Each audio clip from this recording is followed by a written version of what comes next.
Our 9th event of 2015. We're racing at Talladega next on Fox.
It's a gorgeous afternoon. Picture perfect weather for Xfinity Series racing on Fox. Get ready for white knuckle driving at its finest. The Sprint Cup Series just left the track moments ago, and when that happened, our guest analyst calling today's action, he scored the pole. That would be Jeff Gordon. So it takes a bit more time to get upstairs to the booth helping call the action with Adam Alexander and Michael Waltrip.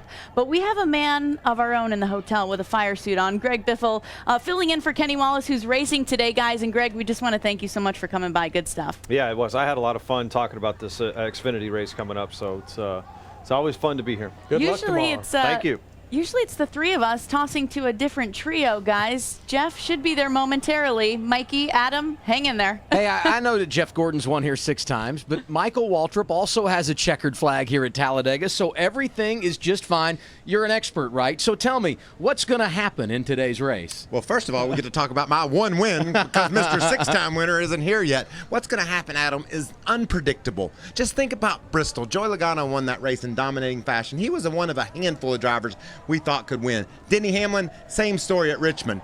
Here in Talladega, Landon Castle is starting outside the top 30, and I think he's got a legitimate shot to drive through the field and win this race. Who knows what's going to happen when they throw the checkered flag here at Talladega? You mentioned those 2 short tracks the last 2 weeks. Of course, Bristol and Richmond. Today, big and wide open. As a driver, how do you change your mindset in such a short period of time? They don't much. They know they've got to be aggressive. They know they have to charge. You've got to get every inch, especially as this race's laps wind down. You can't leave anything on the table. You need track position here at Talladega just like you do on a short track, Adam. That's crazy as big as this place is, but that's how competitive this race is, and that's why it's so wide open. And how about qualifying today? The Dillon brothers on the front row. Austin on the pole, Ty starting with him up there. It's got to be a magical day for Richard Childress Racing, who is looking for their first win in the NASCAR Xfinity Series here at Talladega. And now the words we all love to say. It's race day in Alabama. Let's go trackside for the command. Race fans, It's time for those most famous words in motorsports. Here to give the command, please welcome Winn Dixie Regional Vice President Drew Elkins. Drivers, start your engines.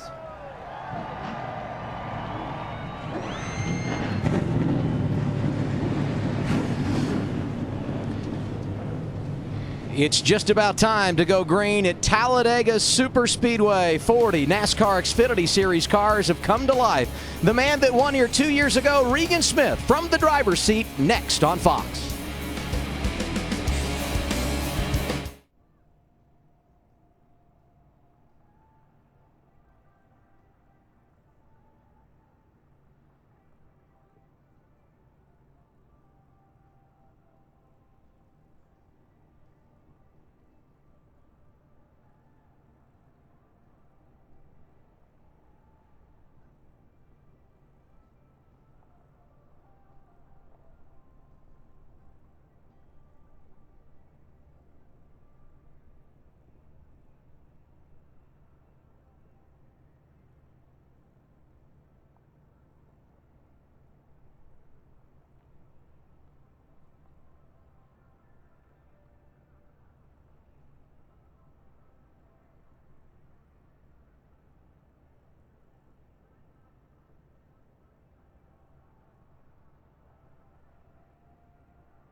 What a gorgeous day it is here in Talladega, Alabama, as the NASCAR Xfinity Series gets ready to roll on Fox for the 9th time in 2015. And if you want a driver to keep an eye on today, how about Regan Smith? So good since coming over to Junior Motorsports at the end of 2012. We'll give you a little timeline on the New York native. Of course, he won his first and only Sprint Cup Series race at Darlington. That came in 2011 when he beat Carl Edwards to the checkers. 4 times he's gone to victory lane in the Xfinity Series, including here a couple of years ago. Became a father in February. What a great moment it was for he and his bride. And he has been the super sub, filling in this season for both Kurt Busch early in the year and at Martinsville when Kyle Larson couldn't get behind the wheel of that 42. Now we go from the driver's seat with Regan Smith, who starts 11th. Adam, I'll call up Regan and see how he's doing. Hey, Regan Smith, it's Michael Waltrip up in the Fox booth. First and third in your last 2 starts here, but the last time you were on one of these big super speedways, you wound up on your roof. What do you do to balance the emotion of what all can happen here today? I think you got to know what you're getting into when you start the day off, Mikey. As you know, these places are crazy. Anything can happen. And you can be up front and end up on your roof. You can be in the middle of the pack and get swept up in a wreck. A lot of stuff can transpire. So we're going to work hard with the Helmet Chevy all day. It's a brand new race car. The guys back at Junior Motorsports built me a fast one, and we're going to try and keep it up front and give it a good show. It's so cool hopping on board with you, looking into those eyes, see you're focused and ready to go. Tell me about your strategy. Do you lay back? You said there's many different ways to get to the front here. Yeah, my strategy is to race in the front. You know, I feel like the opportunities to miss the wreck are better if you're towards the front of the pack. So we're going to race hard all day long. If we can lead every lap, then we'll try and lead every lap, but we want to be up as far forward as we can. I've been crashed, you know, in any position in these races before, even when you're just riding and trying to stay out of it. So we'll race hard all day. All right, buddy, get that mayonnaise Chevy up front and have some fun. We'll be checking in later if that's all right. Regan knows this. Michael, you know this. When we come to Talladega, it's all about the draft. But there are some special rules here for the NASCAR Xfinity Series. For more on that, we check in with our rules analyst, Andy Petrie. Good afternoon, Andy. Yeah, Adam, there are some special rules that are in effect today that we won't even see tomorrow. In the Sprint Cup Series, they made some rules with the cars to keep them from the tandem drafting that we used to see when the two cars would hook up and stay together for lap after lap and make tremendous speed. Well, they changed those rules with the cars in the Sprint Cup Series, but they changed the rules on the track for Xfinity. The owners got together and said, look, we want to make a rule where we don't have to spend a lot of money on the cars. Just say we can't do it. They're going to try to call this. They're not going to call it really close. They're not going to get these guys for bumping on the straightaways and to help each other a little bit. But if they hook up for any length of time, and it's a discretionary call by NASCAR, but if they hook up for any length of time, they'll get black flagged and have to come to pit road. And we didn't have any black flags in the NASCAR Xfinity Series in the season opener at Daytona, but we did see them last fall when the Camping World Truck Series competed here at Talladega. Cars making their way around the track. The pace lap's about to wind down. We go green when we return on Fox.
NASCAR Xfinity Series racing from Talladega on Fox is sponsored by Xfinity, the official entertainment provider of NASCAR.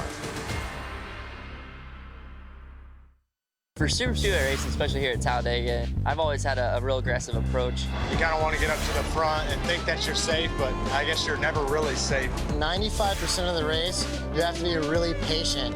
And then the last 5% of the race is all aggression. I like to be aggressive from the drop the green flag, and it's paid off well for me in the past. You're just trying to position yourself in the best position you can. The ones that can manage it the best are the ones that come out on top.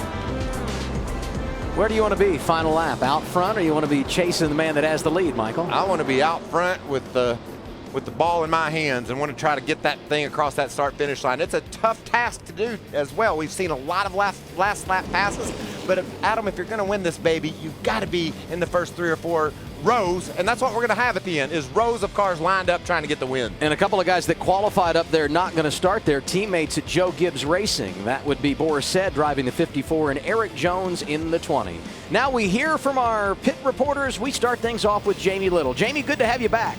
Thanks, Adam. It's always great to be back with you guys. And you mentioned Boris Said. He may be 52 years old. He may be known as a road course ace, but he is back making his debut in the 54 and here at Talladega. Now, Boris told us he has waited his whole life to be in a car this good. He showed he had speed in qualifying, qualified fifth, but because he failed inspection, has to go to the back. So he'll have to use that speed today for Boris Said. Let's go to Matt Yoakum. Jamie, Ryan Reed has quickly acclimated himself to restrictor plate racing. At the age of 10, his childhood hero was Dale Earnhardt Jr. He studied Jr.'s winning moves at Daytona and Talladega, and it's rubbed off. Back in July at Daytona, he finished 4th, went back in February, and he won. Now he's starting 9th. The goal today is simply to stay in the first 4 rows to try to take advantage and get a second win here at Xfinity competition. Vince Welsh. Austin Dillon is starting up front. He's the pole sitter today, and his team plans on keeping him there with sheer speed. The team worked only on trimming out that car and getting it as fast as it could be yesterday in practice. Didn't run in the pack at all, and Austin Dillon said if he had one concern is that he did not run in the draft yesterday at all in practice. Adam? We're going to find out real quick how it handles in the draft today. Austin Dillon on the front row with his teammate Ty Dillon. Today's aerial coverage provided by Goodyear. Everything they learn making tires for the grueling demands of NASCAR inspires what rolls into yours. Goodyear, the official tire of NASCAR. What a beautiful sight it is from the blimp looking down at this amazing super speedway. I get excited every time I come here, and standing up here in the booth and watching these Xfinity cars battle, this is as good as it gets. You can see the conditions are perfect, Adam, for a great race. The weather is great, the crowd outstanding, and it's time now for 40 NASCAR Xfinity Series drivers to bring this 2.66-mile tri-oval to life. Dillon brothers coming to the green. Here we go at Talladega. Watch for the 3 car to dive over in front of his brother. Maybe a little bit of choreographing the start there, getting down to the inside. You know you can't just run side by side. They'll be 3 wide if you do that. So the 2 pole-sitting teammates worked out that start and give Ty Dillon the advantage early. Opens the door for Daniel Suarez. Qualified in the 6th position, but moved up a bit as his 2 teammates had to drop to the rear. He's pulling that outside lane around. In fact, the top 2 rookies coming in, Suarez, and he's got Darrell Wallace Jr. right behind him. Well, I talked about 3 wide. We'll see 4 wide, but we didn't even make it a half a lap and we have them 3 wide throughout the field. We see Chase Elliott. Is that him kind of fading back a little bit? We talked about the issues he's had finishing races on these restrictor plate tracks. Only 8 times he's been out of the top 10 in Xfinity competition. 4 of them have been at these super speedways. Well, Chase qualified in the 14th position. That's him 3rd in line in that outside lane, and contact there is he dipped low, and it looked like he hit Suarez in that bright orange machine. He's doing the opposite of fading back. We talked to him early before the race. He said, I'm not sure what I'm going to do. He's figured it out now, hasn't he? Darrell Wallace Jr. went to point from that outside lane. His teammate was in behind him, but there you see Elliott Sadler, blue number 1, jumping out of line, going to the point, and there's trouble. There goes Sadler around. Oh, and there's other cars spinning. That's Brennan gone. You're on the bottom. Get on through there. Get on through there. Get on through there. Clear low, outside. That's Elliott Sadler's spotter. He's the one that started the wreck, and Brett Griffin is still talking him through it. Second. Front flat, and I definitely got left rear damage. That was Elliott Sadler on the radio talking about the damage, and it looks like some front end damage there for Brendan Gaughan. Let's see what happened. Teammates working together out front. Those 2 cars trying to sort it out. Elliott tries to get over in a hole that wasn't quite there. And look at that wild ride he goes for. Up onto the racetrack.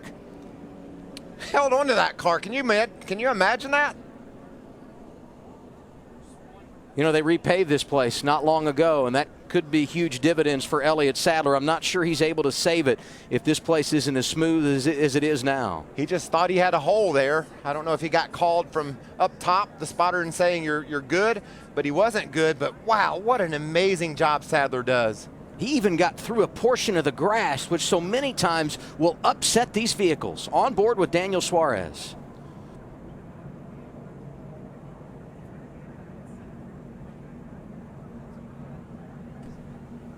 And look at the contact back there between Brennan Gaughan. Can't tell who that other car is. 19 of Mike Bliss, I Is believe. that Bliss, the Milwaukee, Oregon native?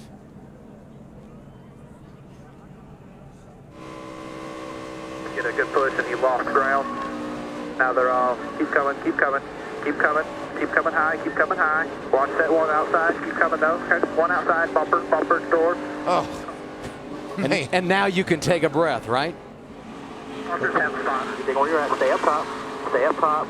Keep rolling, gotta keep coming, gotta keep coming. Come on, come on, come on, come on, come on. That's some good. Yellow's out, nice job there. Yeah, that's some good spotting and some great driving by Poole getting through that mess. There you saw Mike Bliss driving to the garage, unable to compete at Daytona earlier this season. So today, his first restrictor plate race of the year and already in the garage. Jamie, what's up? And Darrell Wallace Jr., who was involved in that, he said, I don't know what Elliott Sadler was thinking. He was about to wreck the whole field, so I backed out early. Meanwhile, he has some nose damage. They're keeping an eye on it. They're talking about pitting, and he's supposed to bring it down. Now the team calling for him to come in. What a start to this race. Lap 2, and some of the biggest names, top contenders, with a problem as they went to turn 3. That didn't take long, did it? It did not take long. Here's what they were saying on Darrell Wallace Jr.'s radio. Did you slide your tires at all, bud? No, I was good. I mean, I've seen him just going to wreck us all there, so I backed out early. No damage, so. I bet Elliott Sadler wished he'd have backed out a little earlier because they just barely made contact and around Sadler went. The man that won this race a year ago on pit road in front of Vince Welch. Well, Adam, he flat spotted the tires, so it's going to be a 4-tire change. A lot of gas on the grill. They got to get that cleaned off. Some right rear from damage from the contact with the other car, and also the right side of the fender, and also the splitter from where he came back up on the track took a little bit of damage. So doesn't seem to be anything seriously major, but a lot of areas that need some attention here for the one of Elliott Sadler. Let's go to Matt. Vince, Brennan Gaughan spending a lot of time in his pit box. They're surveyed the damage to the nose of the car. They've got bare bond out. They know they're going to need a considerable amount of that. Other than that, they feel very lucky because the steering wheel is straight, so the toe is good. They should be good to go once they get this bare bond up on the nose. Jamie? And Regan Smith has some damage as well. Said he has some rear bumper damage, but he also has a hole in the quarter panel. They just saw, you see the Barabon going on there on the right rear side, trying to fix that car up early. But it's all about aero at this racetrack, as you guys well know, and they need to get it taped up perfectly. As a driver, how concerned are you about what Jamie just talked about, the aerodynamics going forward, this happening so early in the race? Well, this place is all about aerodynamics, not only the aerodynamics of the car, but how the other cars affect your car. So you want to make sure you get everything squared away, and it looks to me like that's minor damage. That will not hurt this 7-car of Regan Smith's chances to win this race. Let's go back to our Goodyear blimp and see what happened from high above Talladega Superspeedway. Elliott Sadler just thought there was a hole there in front of his teammate, and his teammate closed the gap, and it sent Elliott for a wild ride, but an amazing job of hanging on to that car. And then look at that 3-4 wide back behind them trying to sort their way through it. That's some really heads-up spotting and driving by those competitors. You know, you had 4 or 5 cars get damaged. It's amazing there weren't more involved when you consider how tight the pack was this early in the race, Matt. And Chase Elliott pulled up alongside the 18 car because there was contact at the beginning of the race. There was concern that there might be a little bit of fender damage around that right front. They said slight damage, but it should not be a tire rub. All should be good to go on the 18. Thank you, Matt. And now we welcome in the man that's won at Talladega 6 times, 4-time Sprint Cup Series champion Jeff Gordon.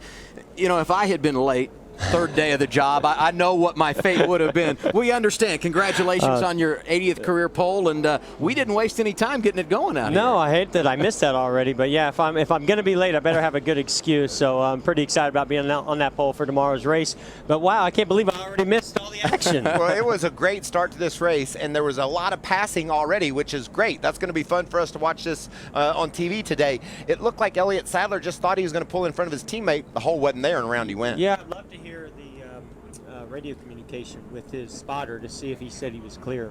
Let's take a look, if we can, at what happened. And since you were on the elevator, Jeff, and you didn't get the benefit of seeing all the replays that we've seen, Elliott Sadler was going for the lead. Lap 2, his teammate, Darrell Wallace Jr. out front, and here you'll see the move going into turn 3. Yeah, I think it's pretty much like Michael said earlier. He thought he had the space, And, you know, it sounds like, from what I'm hearing, that they never actually cleared him on the radio. So, yeah, we're going to have to kind of talk to Elliott.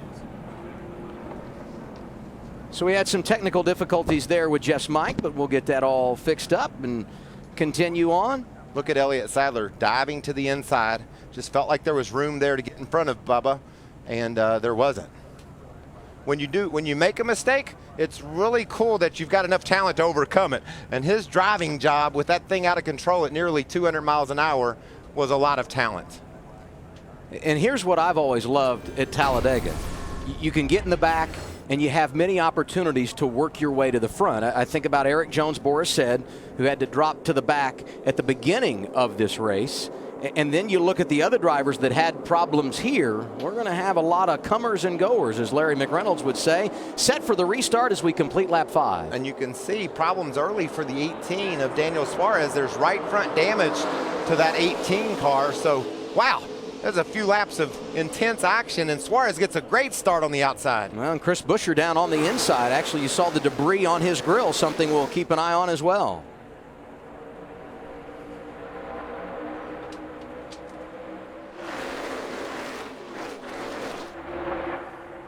You know, if you're watching at home and you say, okay, there's 2 lines, I get it, we're trying to get position, but why don't they just give each other a little bit of space? Why can't they separate? Well, you can really slow down that inside line and vice versa, the inside on the outside, by crowding up a little bit. It just stalls the car out aerodynamically, so that's why they run so close together, because they want to try to take advantage of the air every moment of this race.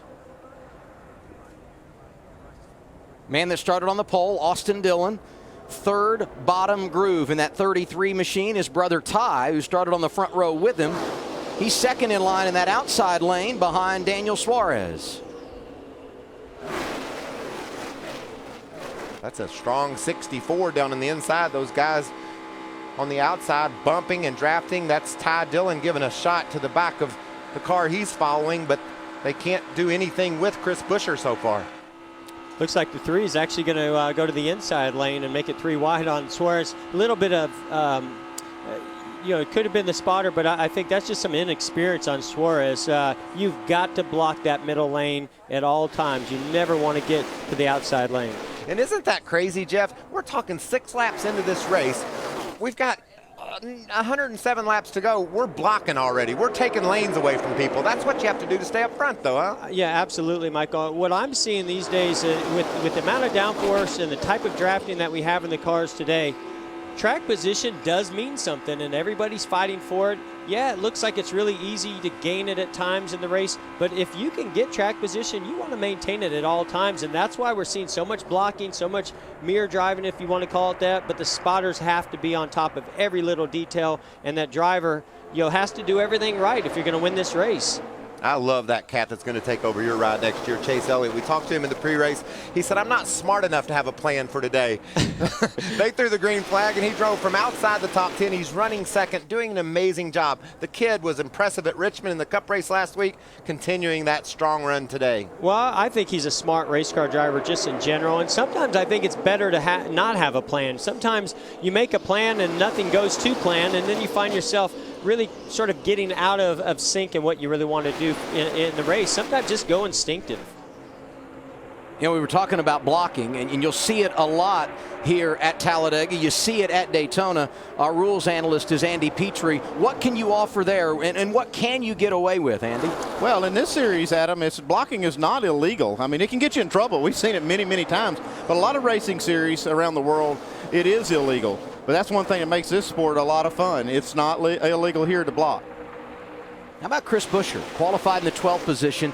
He was so strong at Daytona, ultimately pushed his teammate Ryan Reed to the victory, and since restarting out front, that 60 car's been strong in the inside lane. Absolutely, and I hate that I missed the pre-race, guys, because what I was going to say in the pre-race is the driver that I'm going with is Buescher. I'm so impressed with what he did at Daytona, with what he's been doing on these restrictor plate races, and also his aggressiveness mixed in with his patience, I think is going to bode very well. And obviously, he's got a fast race car. And who doesn't like a bit of honey? Absolutely. And he was passing it out yesterday, but I do see some debris there on the front grille. Let's listen to his team radio. We'll need to watch temps a little bit. There's a small piece of debris on the right side of the grill. What's your water temp? 205. All right. I don't want to take that off, Jeff. If it's only 205, obviously every little bit of aero helps, and that's just a little bit of less drag he has because of the front end. What are they saying, Vince? They certainly have not been concerned on the radio since that communication about that debris on the grill. The handling of the car is good, and as Chris Buescher said before the race to me, he said, conservative for me is staying up front. He said, I've tried riding in the back at some of these races before, and it's way too nerve-wracking. I'm going to keep it up front as long as I can, and right now they've got the car to do it. That little bit of debris on the nose is only more motivation for him to stay out front, because if he gets in behind other cars and in traffic, they're definitely going to see the water temp go up. Needs that air on the nose. Absolutely. Here we see the 22 giving the 3 a little bit of a push. You know, obviously there's some different debates about how much you can push, but he pushed just the right amount, I think. And what a great job he did. He got right down in front of his fellow blue oval racer. Chris Buescher bailed out on Ty Dillon and grabbed the lead, but then Dillon did the switch over. Dillon's back in the lead. And how about this? Dillon is the oldest driver to lead today at 23 years of age. Talking about Ty Dillon, Joey Logano right behind him. He'll be strong before it's all said and done. He's never finished worse than 3rd here at Talladega. Dillon, Logano, Buescher, Elliott, Scott, the top 5.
The NASCAR Xfinity Series live at Talladega Super Speedway. Top 5, Ty Dillon, Joey Logano, Chris Buescher, Chase Elliott, and Austin Dillon completes the top 5. And there's 2 packs now.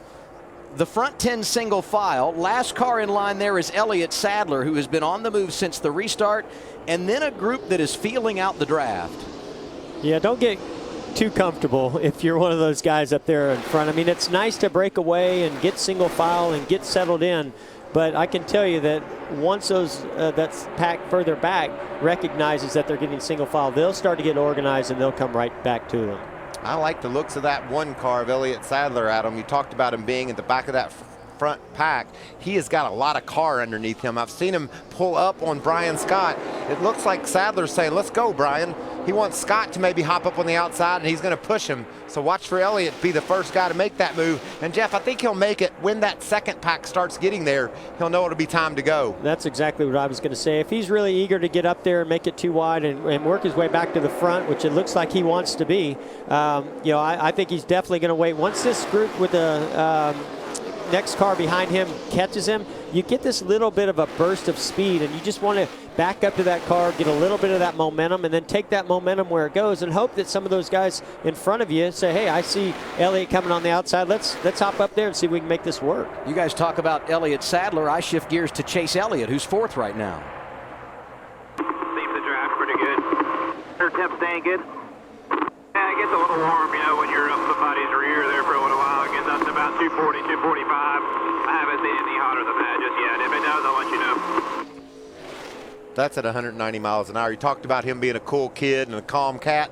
He's just reporting to his team what he's got, what he's feeling, and I just love his inflection. You can tell he understands it's going to be a long race. They're single file now, but there's a lot of action to take place later in this event, and he seems ready to do battle all day long. Yeah, it's great to see somebody that's in that situation. It's nice and calm. Of course, he's in a good position. He's in the top 5, and that's a comfortable place to be. I can tell you, it's not as comfortable as it looks when you're in there. There's a lot of accordion going on back and forth. You're listening to your spotter. You're watching what's going on behind you, and you know at any moment that everything could change.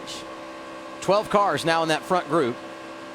Talked about Elliott Sadler getting up there. Darrell Wallace Jr. is there, and here's Regan Smith on the back bumper of Brian Scott, who last time around thought about getting out of line and making that high groove work. Yeah, I was kind of curious what was going on with Brian Scott there. Did somebody get underneath him and shuffle him out, or did he actually peek out there and think that maybe there's a move here and it just didn't work out? Nobody went with him. I think he got that little burst of air, that push you talked about from Elliott Sadler. Elliott was right behind him, and I think Brian felt that push, decided he'd hop up top and give it a whirl, and Elliott bailed out on him, stayed down low. And that's the risk that you take with that move. It could really work out for you if you know that car behind you is going to go with you, but when you don't know, sometimes people at this point in the race would rather be a little bit conservative and just stay in line and maybe pick them off one by one as drivers start to go to that outside to try to make that move. 18 laps complete. What's going on, Jamie? Well, you were talking about Brian Scott, and that was a plan that he formed. He was talking to his spotter, a lot of chatter for about a lap, and then he decided he was going to pull out, hoping that the 3 cars behind him would go. Nobody went at first, but then the 7 went behind him, and they both realized they were going nowhere quickly as the 7 ducks to the outside of Brian Scott. One of the things that I see here that happens as this line forms and it gets longer and longer, the accordion effect starts to get greater and greater. And all of a sudden, as you're going in the corner, you start to run up on the car in front of you and start to check up.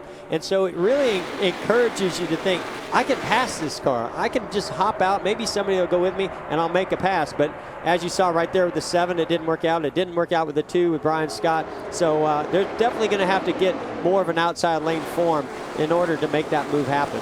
A lot of times when those racers pull out there like that, they're hoping also that someone ahead of them will pull out, see them coming, pull out, and form a second lane. I think that's part of their strategy. Obviously, early in the race, it hasn't worked yet. Ty Dillon, the championship leader. He's led 10 laps here today at Talladega, and he's out front right now. You're watching NASCAR on Fox.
NASCAR Xfinity Series racing from Talladega on Fox is sponsored by Cialis and by Navy Federal Credit Union, proudly serving the armed forces and their families for over 80 years.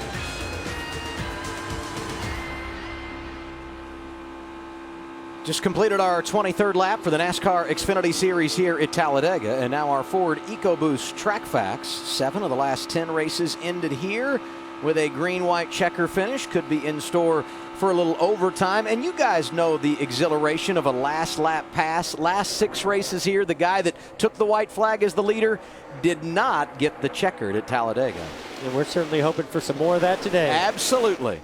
I mean, that to me is what Talladega is all about, especially where the start-finish line is. You just get so many different opportunities on that last lap as you come through 4, as you come through the tri-oval. It's just never over until it's over. And I tell you, it's early in the race, and we're already seeing 22 and the 3 doing some bump drafting, or maybe even you could possibly call it some tandem pushing. But just, I guess they're just experimenting right now, Michael. Yeah, they're trying to figure out how they push and learn that trait perfectly. You can see Kenny Wallace there on the outside. He has drove up to the back of our lead pack. Kenny's doing a great job creating a line, an opportunity for those guys to pull up.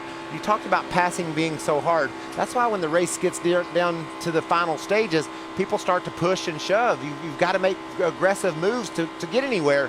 Early in the going, you're generally going to let somebody have a break. Later on, I don't think so. Well, and I think early, you know, these cars can tandem, not for a long period of time, and get that extra boost. We know NASCAR frowns upon it. They've made some rule changes where you can't really do that. But there are certain amounts of time that you can push. But and they don't want to take, you know, make too much of a risky move early in the race. But I can promise you, they're going to push the limits of that in those final, you know, 2 laps or that last lap. They are going to push the limits of NASCAR's ability to make that call and say, all right, it's a judgment call. How far can we take this? You know, Jeff, it's been an interesting day for our rookie leader, Daniel Suarez. Started up front, dropped back, and is now 14th. Matt, what's the story there? Adam, moments ago, we were looking back from the bumper of Daniel Suarez in the 18 car to his teammate, the 20 of Eric Jones. You can see the cushion that he has between the 2 JGR Toyotas. He asked for that. Suarez says his car is just so free. When Jones would tuck up underneath him, he asked for a little bit of a cushion until they can get to their first pit stop to try to tighten up that Toyota. Matty, there's a little bit of damage to the right front of Suarez's car. The Goodyear lettering is rubbed off the tire and his fender's bent a bit. So that team, when they make their first pit stop, they might have to look and see if there's some repairs they'll have to make there. You know, I found it interesting that he made those comments about getting loose. I was talking to Austin Dillon yesterday, and he told me, I was trying to compare the Cup cars to the Xfinity cars, and he said that these cars have a little more downforce and they're stuck very good, and you can get very aggressive and get right up on somebody's bumper a little more so than you can in the Cup car. So I do find it a little interesting that Suarez was getting a little bit loose there, but they are a little bit further back. There's a little less downforce and air flowing over the car, so I guess not totally surprised. How good is Ty Dillon feeling right now? At Daytona, he led 16 laps. Hadn't led a lap since until today. He's been out front for 18 circuits, 27 complete at Talladega.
It's always fun when you come to Daytona or Talladega.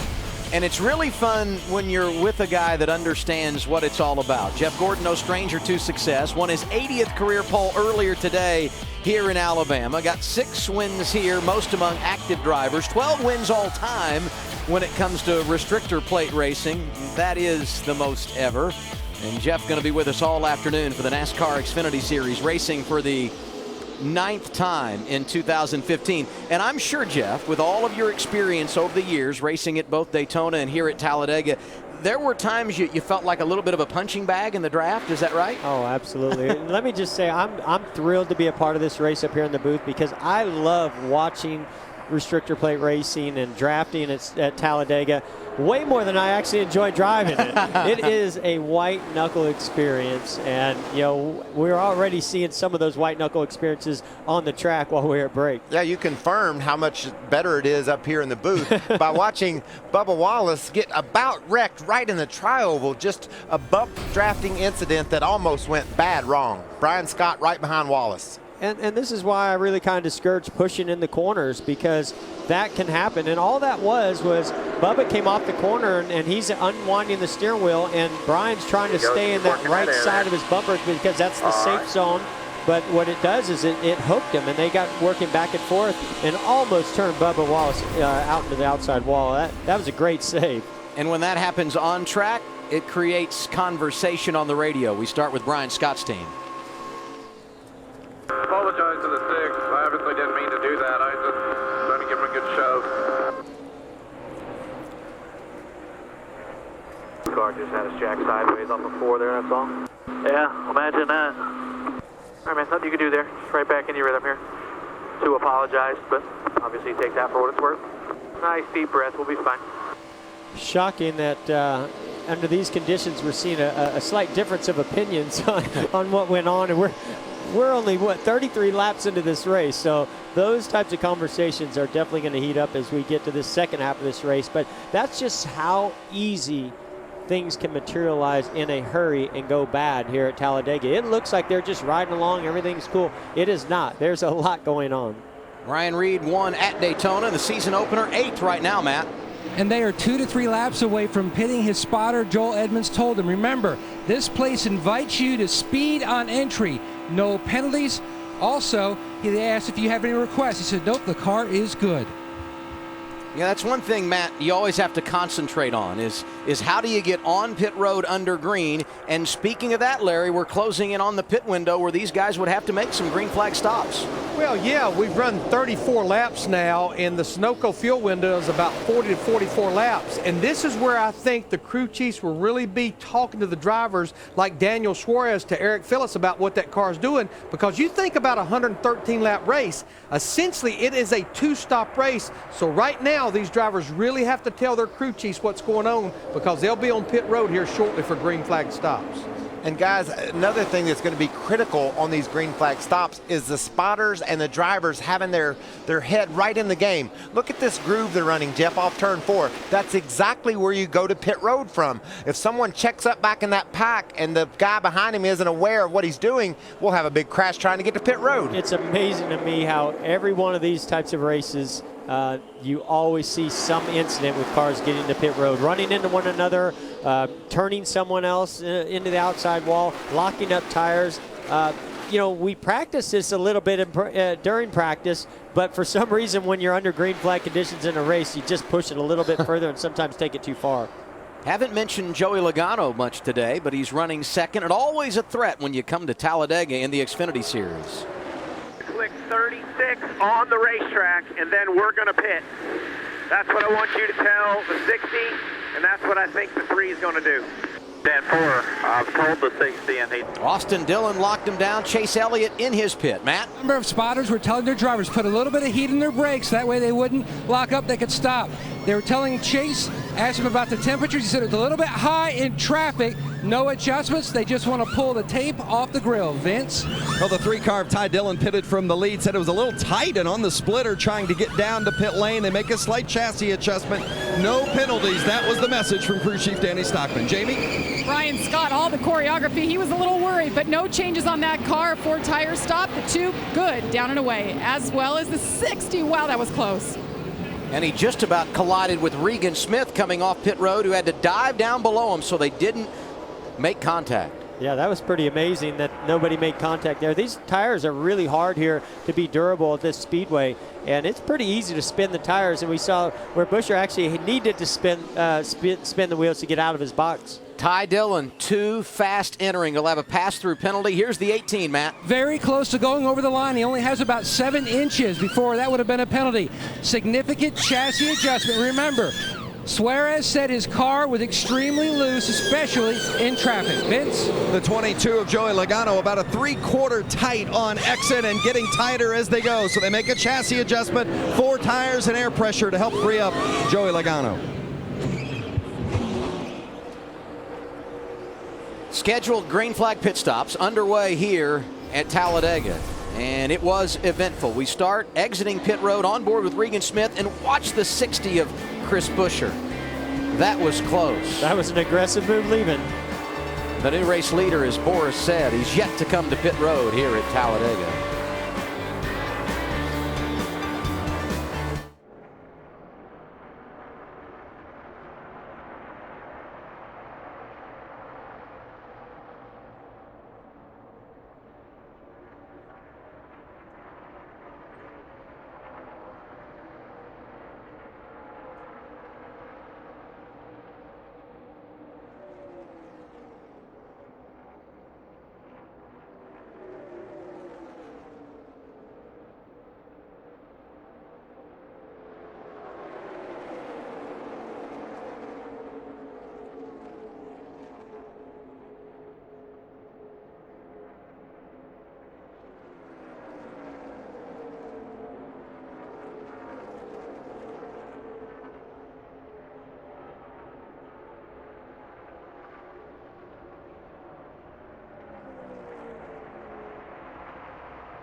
NASCAR Xfinity Series racing from Talladega on Fox is sponsored by Geico.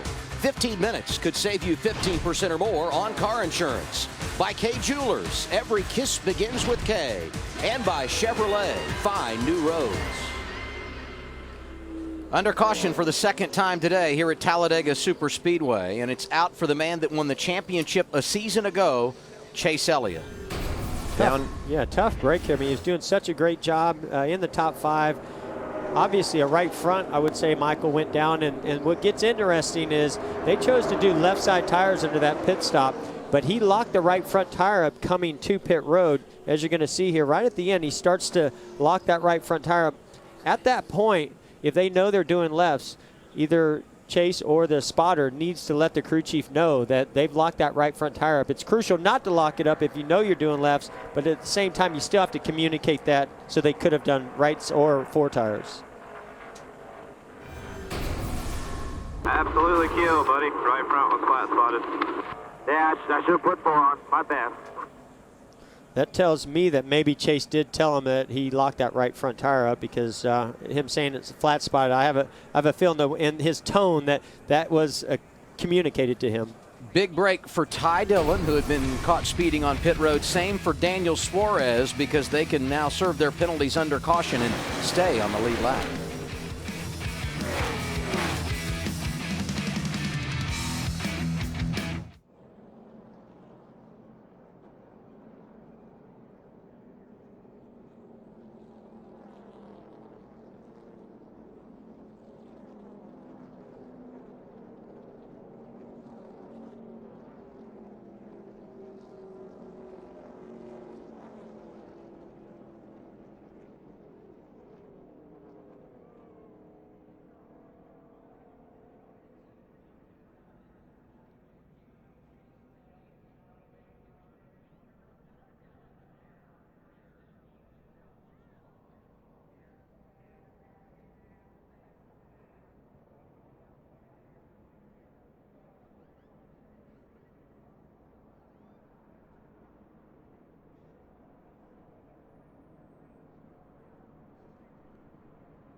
It's a Saturday afternoon NASCAR event in Talladega on Fox. Tonight, all about baseball on Fox Sports 1, part 2 of our doubleheader, 7 p.m. Eastern Time, the Reds and the Braves in the National League. You can watch it on Fox Sports 1. We're streaming live on Fox Sports Go. So the bad luck for the guy that was running second in the championship coming in. Good luck for the guy who was leading in the title chase entering Talladega. Yeah, watch the 3-car of Ty Dillon compared to the cars behind him of Chris Buescher and Chase Elliott. He's just going way too fast when he crosses that line there, and that line there marks the first segment. You could see him slowing down to try to make up for it, but it was just too late. Yeah, he just carried way too much speed in there, and as those fronts start to lock up, you're actually having to release off the brakes to try to get the tires to get contact with the pavement to slow you down, and that first segment is very short. Now let's hear from Chase Elliott, who brought out the caution. Jamie? And he's out of the car now. Chase, we showed you lock up the tires, yet you guys took left sides. Was there any discussion at any point about taking 4? No, our plan was to take lefts there and just flat spot the right front coming in, and a few laps later, and there she went. So I hate it. We'll try to get it fixed. I'd say it's pretty well done, but maybe not. So we'll try to get some points if we can. If not, we'll got a long ways to go. Trying to avoid a second DNF of the year. Things can change so quickly, Jamie, here at Talladega. The guy that brought out our first caution, Elliott Sadler, now leading the race, 41 complete.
NASCAR Xfinity Series racing from Talladega on Fox is sponsored by Ford F-150. Introducing the all-new Ford F-150, the future of tough. Welcome back live to Talladega Superspeedway. Good to have you with us on a Saturday afternoon on Fox with Michael Waltrip, who has a win here at Talladega in the Sprint Cup Series, and Jeff Gordon, who won here 6 times. I'm Adam Alexander. Elliott Sadler leads this race, and so many other stories to tell behind him. It's been a wild first half. Just getting to pit road, we talked about how difficult it is and how the drivers have to be game on. Chase Elliott slid his tires, but you made a great point, Jeff. You think maybe Ty Dillon suckered him into getting to pit road a little bit faster than he wanted to because Dillon was going too too fast when he got to the end of pit road. You never want to get beat getting to pit road. So, it's a pride thing, right? It's a pride thing, and I think Dillon just overshot it, and he pulled some of those other guys in with him, and I think Chase was realizing it, and he started to get on the brakes harder and lock that right front up. And this caution, a huge break for the 3 and 18, Andy. Yeah, Adam, this is a huge break for the 3 and the 18, but for Ty Dillon, he was able to delay his appearance on the pit road to make that pass through for that penalty for speeding on pit road until that caution flag came out. Now he can just start in the rear of the field, and he'll have served that penalty, and that's a huge break for this team because they would have lost a lap had they done that under green and had stayed green.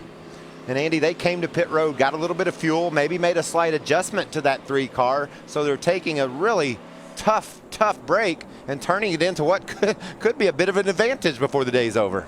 That was an absolute huge break for the 3, and I believe the 18 as well.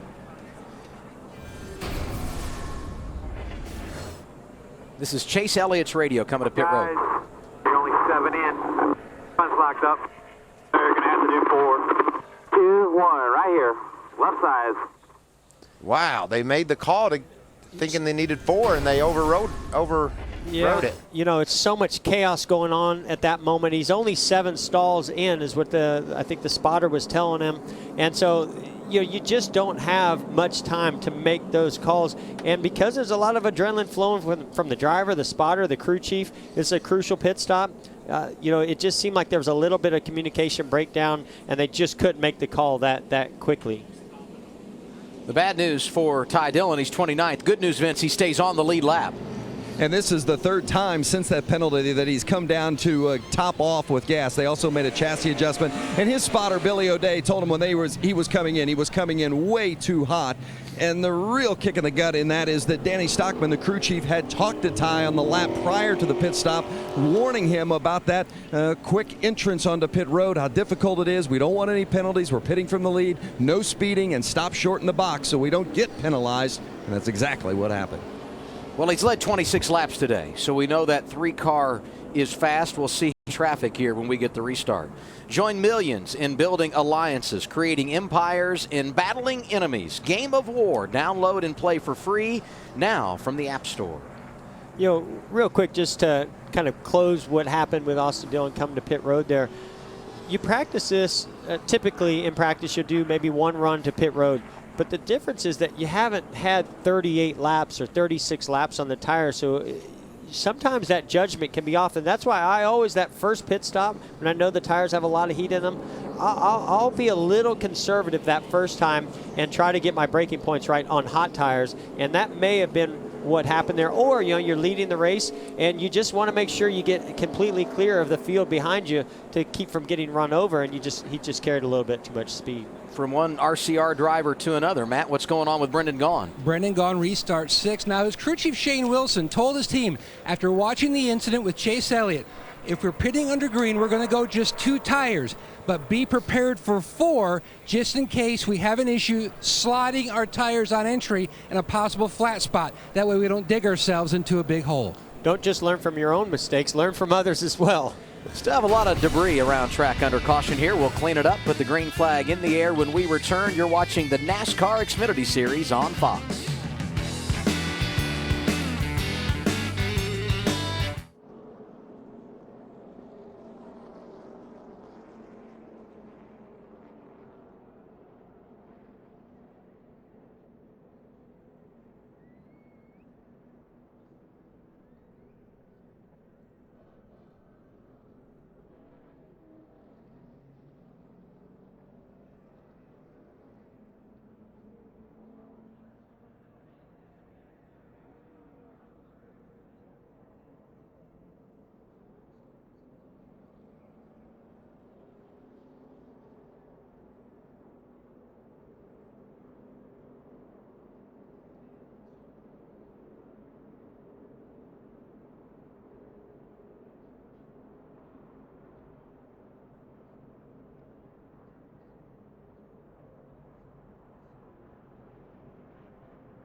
NASCAR Xfinity Series racing from Talladega on Fox is sponsored by Hisense. Hisense, life reimagined. By Budweiser. Budweiser, still brewed the hard way. This Bud's for you. And by Ram Trucks. Guts, glory, Ram.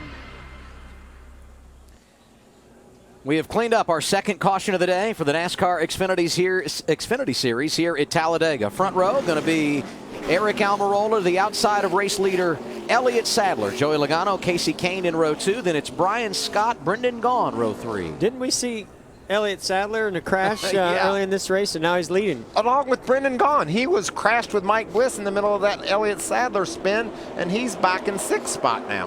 Well, I'm really anxious to get going here, and as the green comes out, it's just seeing who's going to get the lead, how this 2-wide racing is going to work out, and how long they're going to stay 2 wide or 3 wide.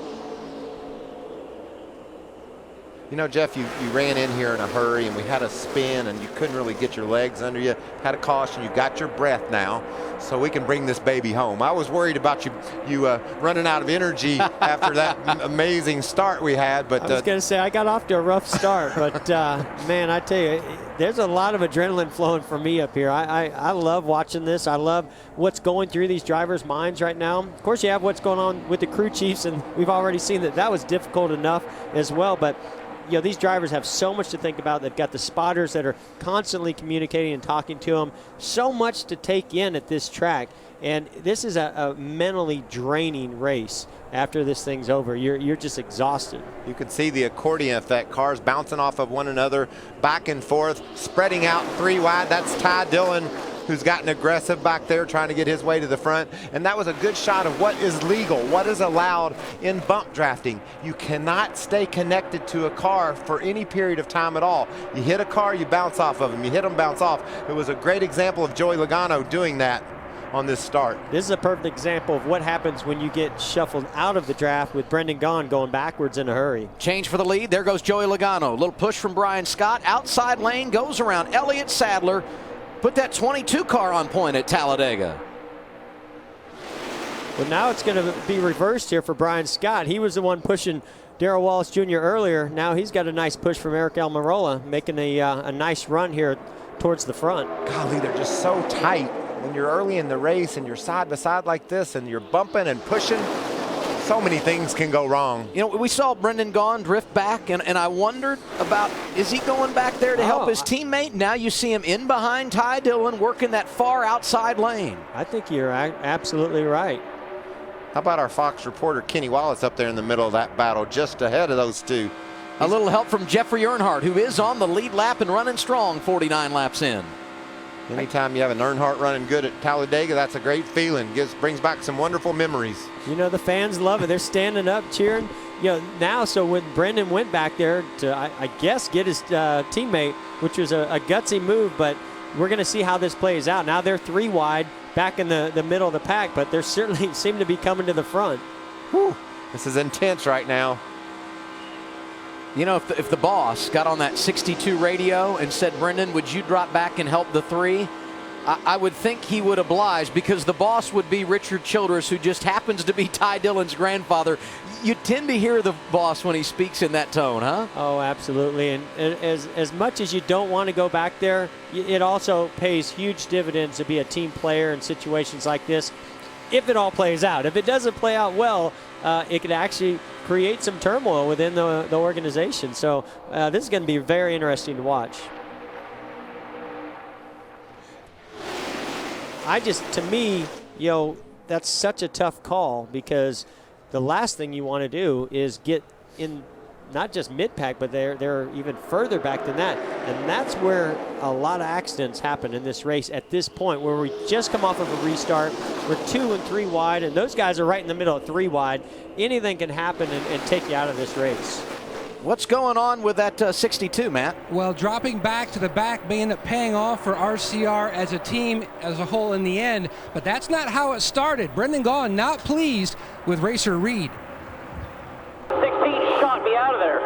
Yeah, 10-4. I saw that. That's what I told the 88. He was messing with you. That's why you got into him a couple times. That makes a little more sense to me. You know, as much as I know Richard Childress would love for him to go back there and help out Ty, I'm pretty, you know, I'm not surprised that he maybe got shuffled out of there. Once you have that track position, you don't want to lose it.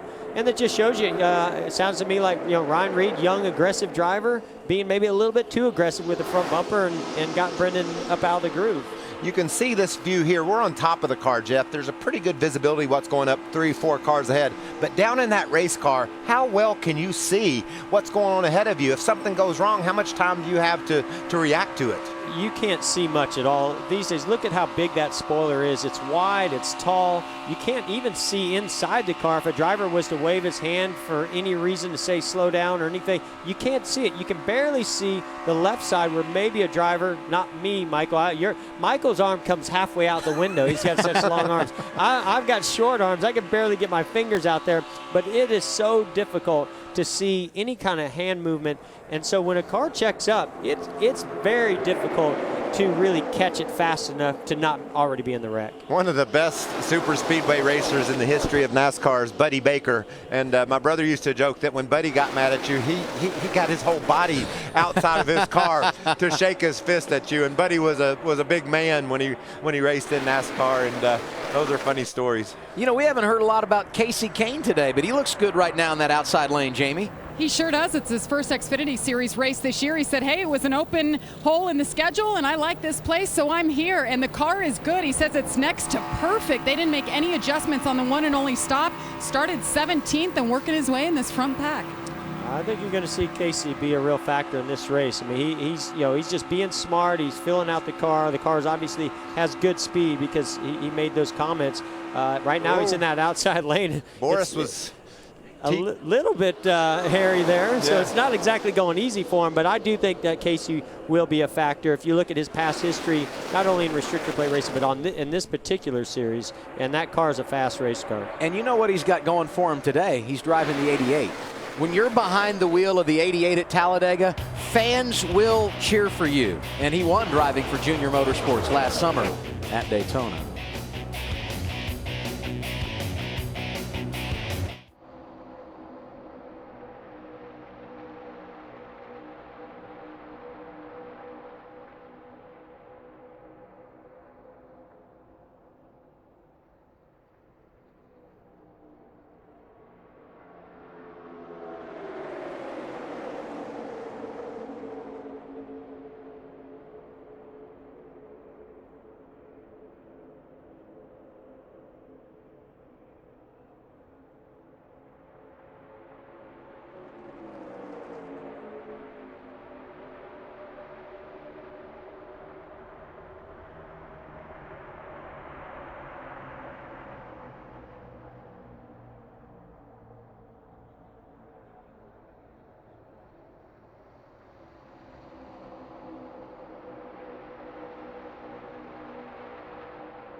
Just about halfway in the Winn-Dixie 300 for the NASCAR Xfinity Series in Talladega.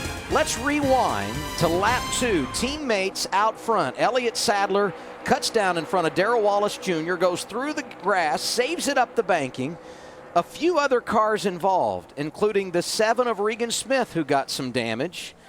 They would all come down pit road, and how quickly things can change here at Talladega. There's Elliott Sadler running second, and he's led 8 laps today.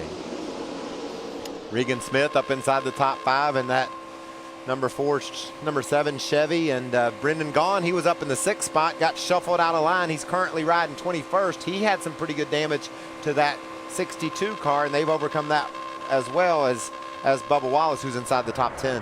Crazy all the things that go on in this race, things that you think you'll never be able to recover from, and then the next thing you know, a pit stop, 20, 30 laps later, and all of a sudden you're back up front right in the middle of it again. How hard is it, though, to manage those emotions and realizing at a place like this, it's really never over till it's over? It truly isn't. You can go from the front to the back or the back to the front in just a matter of laps. And of course, you always, as I mentioned earlier, you always want to try to maintain that track position if possible, because it makes your day go a lot easier. But as we found out, just even being up front in the lead is it's never clear. You're never clear of any potential danger. You can bump draft here, but you can't latch on and push one another in the NASCAR Xfinity Series. NASCAR sending out a warning on the radio moments ago.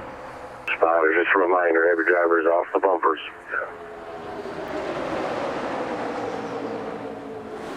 Yeah, I'm not seeing him at all. I mean, I'm knocking the hell out of him, but I'm not seeing a test. I mentioned this earlier. These drivers, they're going to push that call from NASCAR, and we haven't even gotten to the part of this race where they're really truly going to push it. But what happens on these 2 and 3 wide runs like this, and after a restart, everybody is wanting to get that slight advantage, and if you get locked onto the bumper of the car in front of you, it can propel you to that next line, or that by that next car. And so you're sitting there just ever so slightly trying to manage it and push the limits. And yeah, there's a little bump here and a little bump there, but if you can get locked on, you can actually make up some great ground.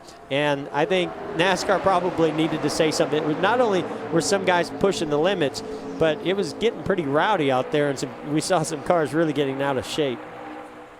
You saw the day for Elliott Sadler. He's been back and forth and back and forth. What a ride for the one, Vince. Well, that's for sure, Adam. And with only 2 top 10s this season, avoiding disaster on that contact and spin carries some extra significance for Elliott Sadler and company. They really need a good finish today to help out their season. So when they were able to come in and get those 4 tires changed, the grill clean, and pull out the fender, the fact that there was no serious damage to that race car, didn't hurt its speed, it was a really big play in their favor for Elliott Sadler and company here so far this afternoon. Jamie? Vince, and same goes for the 7 of Regan Smith. He had that right rear damage. They had to come in early in the race and repair it. They put the Bear Bond on there. The car has been great. He was a little tight on exit. They made an adjustment for it on the pit stop, but he is good, looking for his 2nd win here at Talladega. Matt? Daniel Suarez started at the back because they came in and topped off the 18 car. So he should be good to go on one more stop if it goes green all the way to the finish. And on that loose condition he was dealing with, they made a significant adjustment. That has helped give him much more comfort in the draft. And I would say when you talk about the fuel window, the same would be true for Ty Dillon in the 3 car, who last pitted at lap 45. But right now, the man with a championship lead coming in has scored back in the 24th position. Perhaps he's playing it safe here in the middle stages of the race. Yeah, but there's nowhere to play it safe, Adam. That might be the worst place to be. Back in 24th, if anything goes wrong ahead of him, it'd be nearly impossible to miss the mess. He's got an advantage with his fuel, but he just keeps hanging around right there in the 20th spot. There's no way that's safe where he's at. I mean, you would have to be a lot further back or a lot further forward. I promise you, he's trying as hard as he can to get himself further up there. So you're saying he's uncomfortable right now? He's not happy. I can tell you that. He's not happy. I'm uncomfortable for him. I'll tell you that. 61 laps complete here at Talladega. You're watching the Winn-Dixie 300 on Fox.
I think to avoid the big one is pretty much just about making smart decisions all day. You never plan on when the wrecks are going to happen. You just hopefully you can get away from it. If you sit there and worry about it too much, if it, let it consume you, it does you absolutely no good. My attitude's always be to try and be in front of it, try to be leading the pack. If you're in front of the line of cars, you're the only one you have to be responsible for.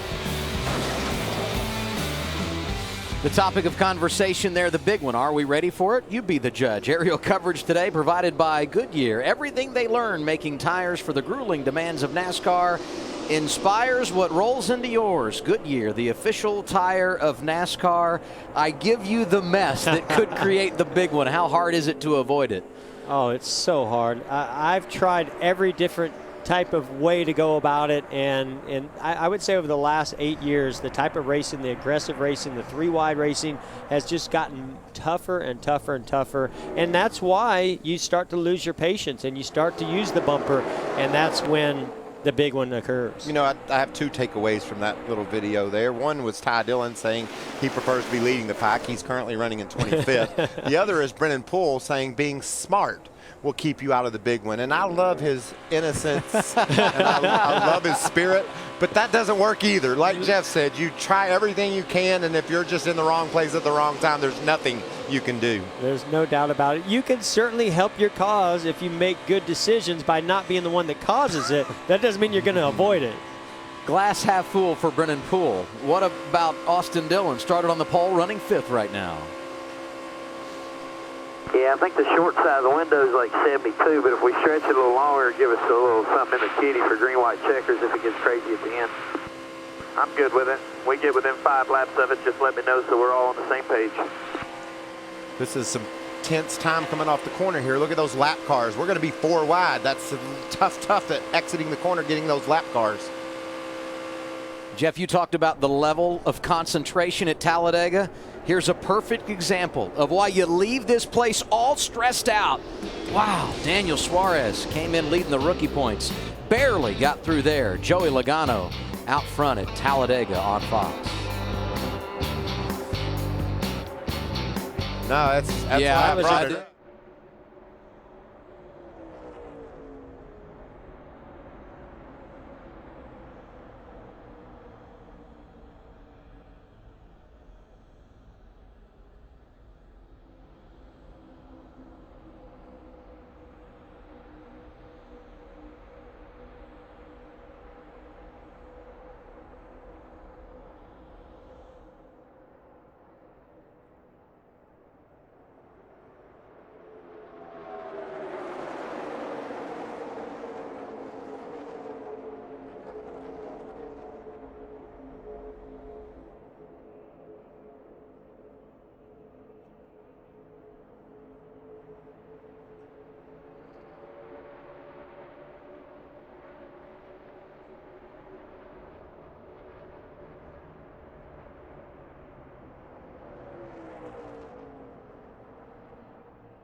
NASCAR Xfinity Series racing from Talladega on Fox is sponsored by Game of War. Play free now. 71 of 113 laps complete here at Talladega. That means 42 to go.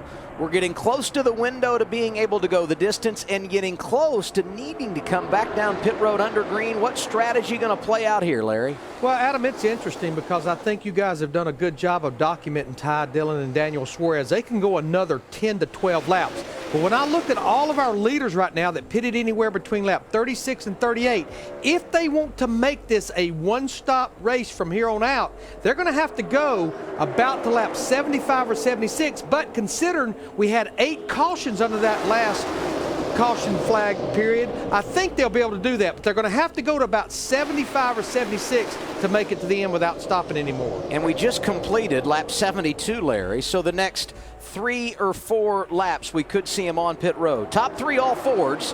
Third in that lineup, the 43 of Dakota Armstrong, Matt. 11th at Daytona was Dakota Armstrong. Now he's on the bottom because they're getting close to pitting. They told him, we're going to go with right side tires. Please tell us if you flat spot on entry, we will audible to 4. You know, saw everybody waving out the window to signal to the drivers behind them that they're coming. Here we go. There it goes. Daniel Suarez, Joey Gase, Ryan Reed, John West Townley, all involved as the leaders started to come down pit road. Brendan Gaughan was sideways on the pit lane. Oh, my goodness. So unfortunate. These guys are having such a tough time getting to pit road today. Ty Dillon, one of those that had issues. The first time they came, Jeff, they were single file. That time being side by side in 2 rows. Someone just made a mistake coming to pit road. Yeah, it's so frustrating for me being up here watching because it's so unnecessary for this to happen. I mean, it doesn't take rocket science to figure out how to get to pit road, but you've got guys on the inside lane. They should know that the cars in front of them are pitting, but yet they're choosing to either not check up and give some more space or get to that outside lane to get around those cars, and then there's contact, and here we see a big crash as you're trying to get to pit road. Brendan Gaughan looked like made heavy contact to the inside of pit wall. There's our buddy Kenny Wallace. He's involved in this accident. Ty Dillon as well. Ty got spun around on pit road. I don't think his damage is significant, but continuing to be a challenging day for that 3 car on pit road. I can't wait to see the replay to see where the 3 car was and all of that. This will give us a good view of it, Jeff, looking from the Goodyear blimp down on what happened. Somewhere back in this area, Daniel Suarez was involved in it. There's going to be someone that doesn't get the memo that cars are pitting. Suarez locks up. He gets hit in the back by the 39 of Ryan Sieg, and just chain reaction from there. And I think maybe it was Eric Almirola. He was still in that outside lane as they started peeling off, and you really need to get below that yellow line in order to give room for all those cars that aren't pitting. And so to me, it's a combination of an accordion effect, things coming up fast, and that one car not getting below the yellow line. Second week in a row that Brendan Gaughan has a scary moment on pit road. Last week, the fire at Richmond. Today, wrecked as he came down pit road and heavy contact. Right there with Suarez. You can see he gets hit in the back. Joey Gase was into the back of Ryan Sieg. John West Townley gets clobbered. And watch the job that Ty Dillon does coming through here. He's slowing down. Brendan's out of control. He's going to try to thread the needle between the 2 cars crashing on pit road and gets hit by Gaughan in the left rear pretty hard, Jeff. Oh, that's unfortunate. He did such a great job coming down pit road, and big impact by Brendan Gaughan into that pit wall. That wall is really not built to take that kind of a high-speed impact. On board with Daniel Suarez.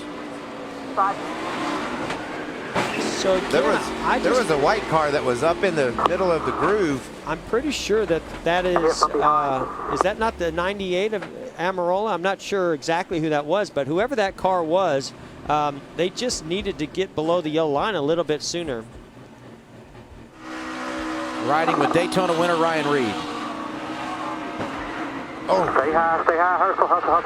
Dang it. He just about got through there.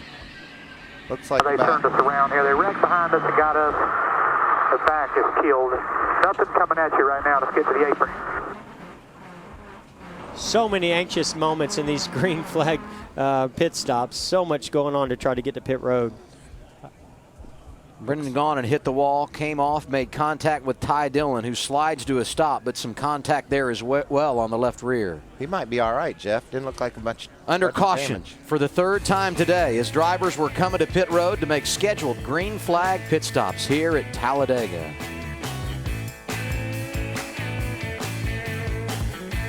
Pam, can we see?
NASCAR Xfinity Series racing from Talladega on Fox is sponsored by Mad Max Fury Road. From Warner Brothers Pictures on May 15th, the future belongs to the Mad.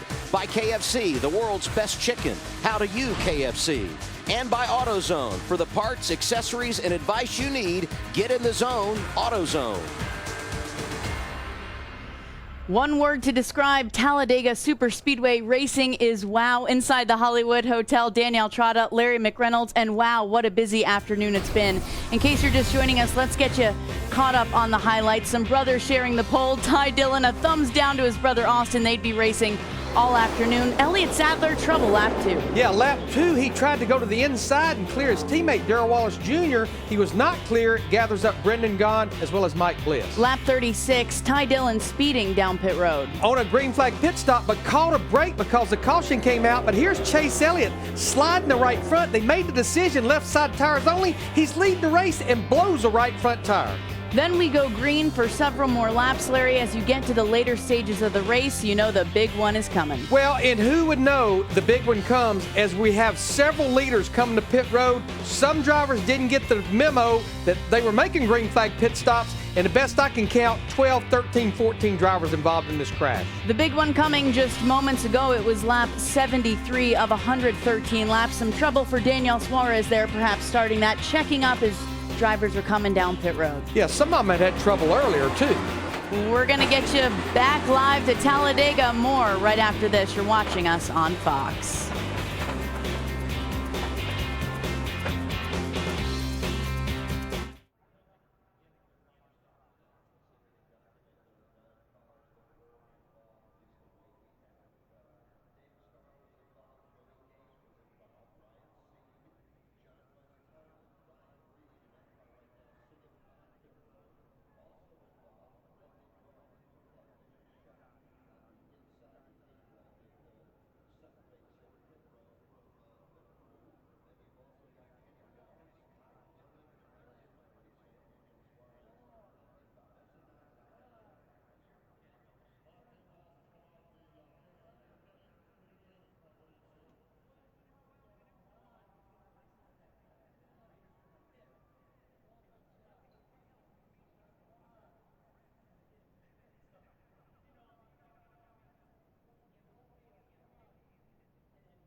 74 of 113 laps complete for the NASCAR Xfinity Series at Talladega Superspeedway. Our 9th race of 2015, our 3rd caution flag of the day, has turned into a red flag. They've stopped the field over on the back straightaway, and the caution came out when we had a collision as drivers were trying to get to the pit lane under green. And guys, watch this 98 car of Eric Almirola. You see he was on the outside lane and decided to make a pit stop, and it just bunched up the cars from behind. Eric Almirola slowed up, or excuse me, Daniel Suarez slowed up. The cars behind him couldn't. We talked about how you can't see up ahead of you very well anyway.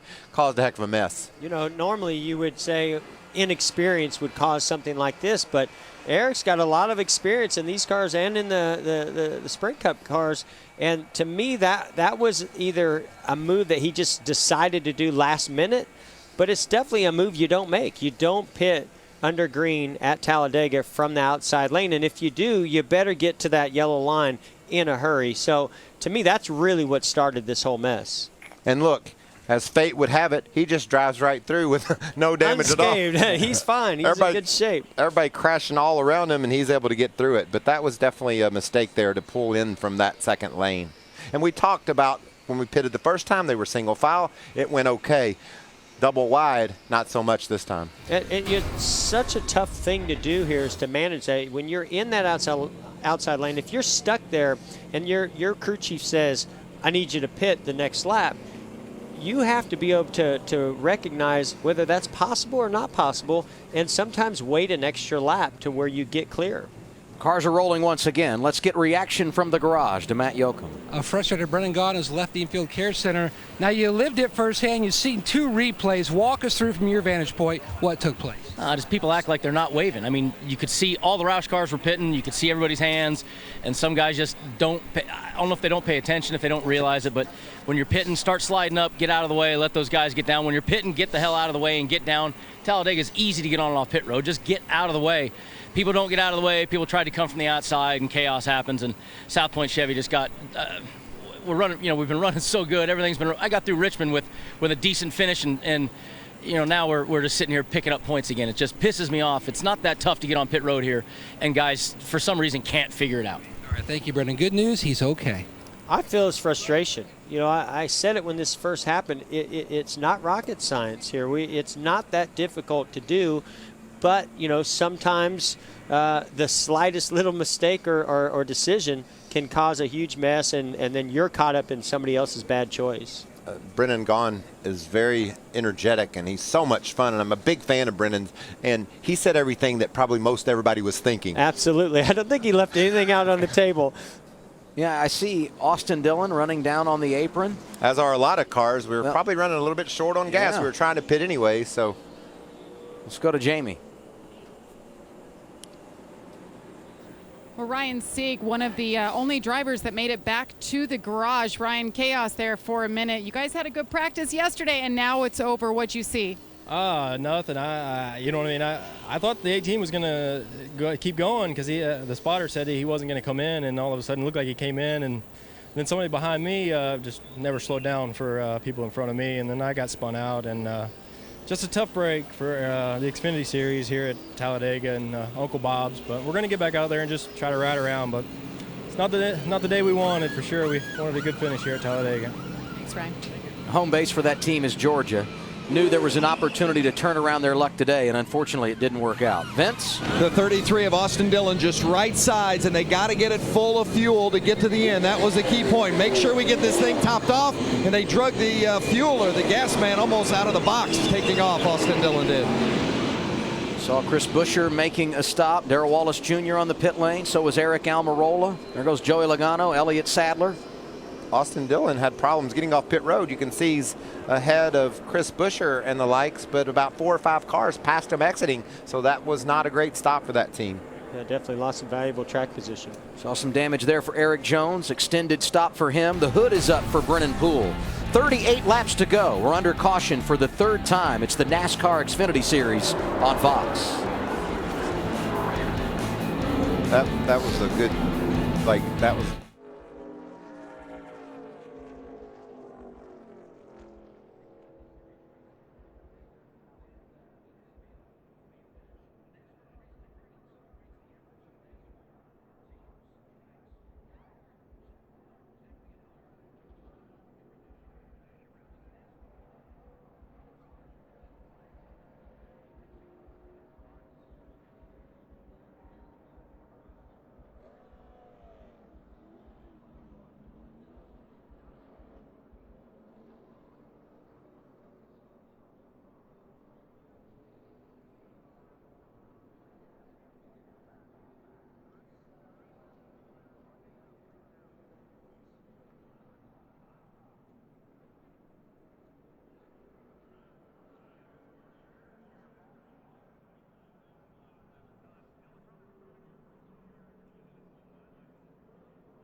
NASCAR Xfinity Series racing from Talladega on Fox is sponsored by Xfinity, the official entertainment provider of NASCAR. Gorgeous Saturday afternoon in Talladega, Alabama. Good to have you with us. With Jeff Gordon, Michael Waltrip, I'm Adam Alexander. 76 laps complete of the 113 that make up today's Winn-Dixie 300 for the NASCAR Xfinity Series. Under caution for the third time today.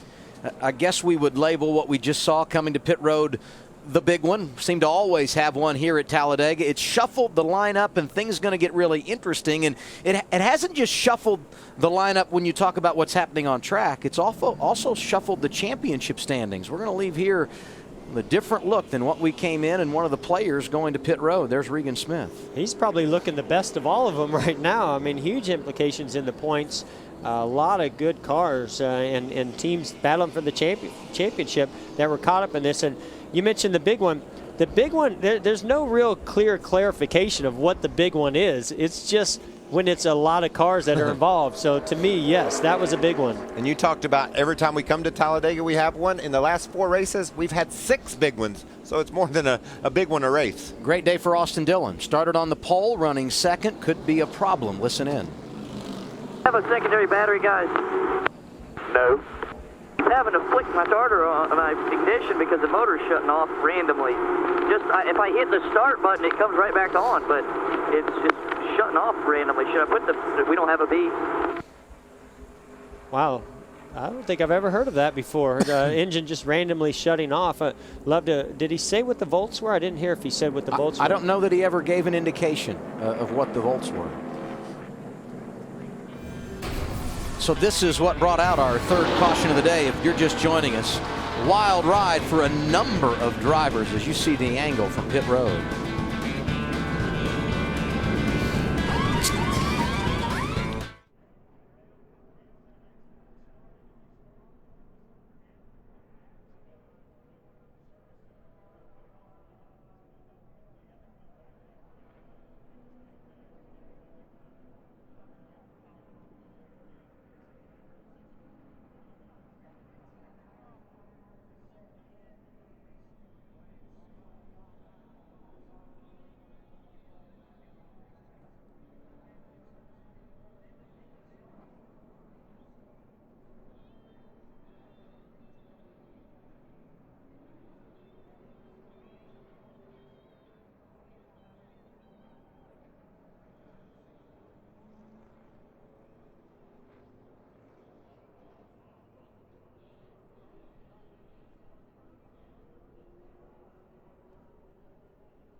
Talladega, Dillon Brother front row right here. It's awesome. Make it happen out there, man. Do what you do. Let's have some fun. Let's get us another trophy.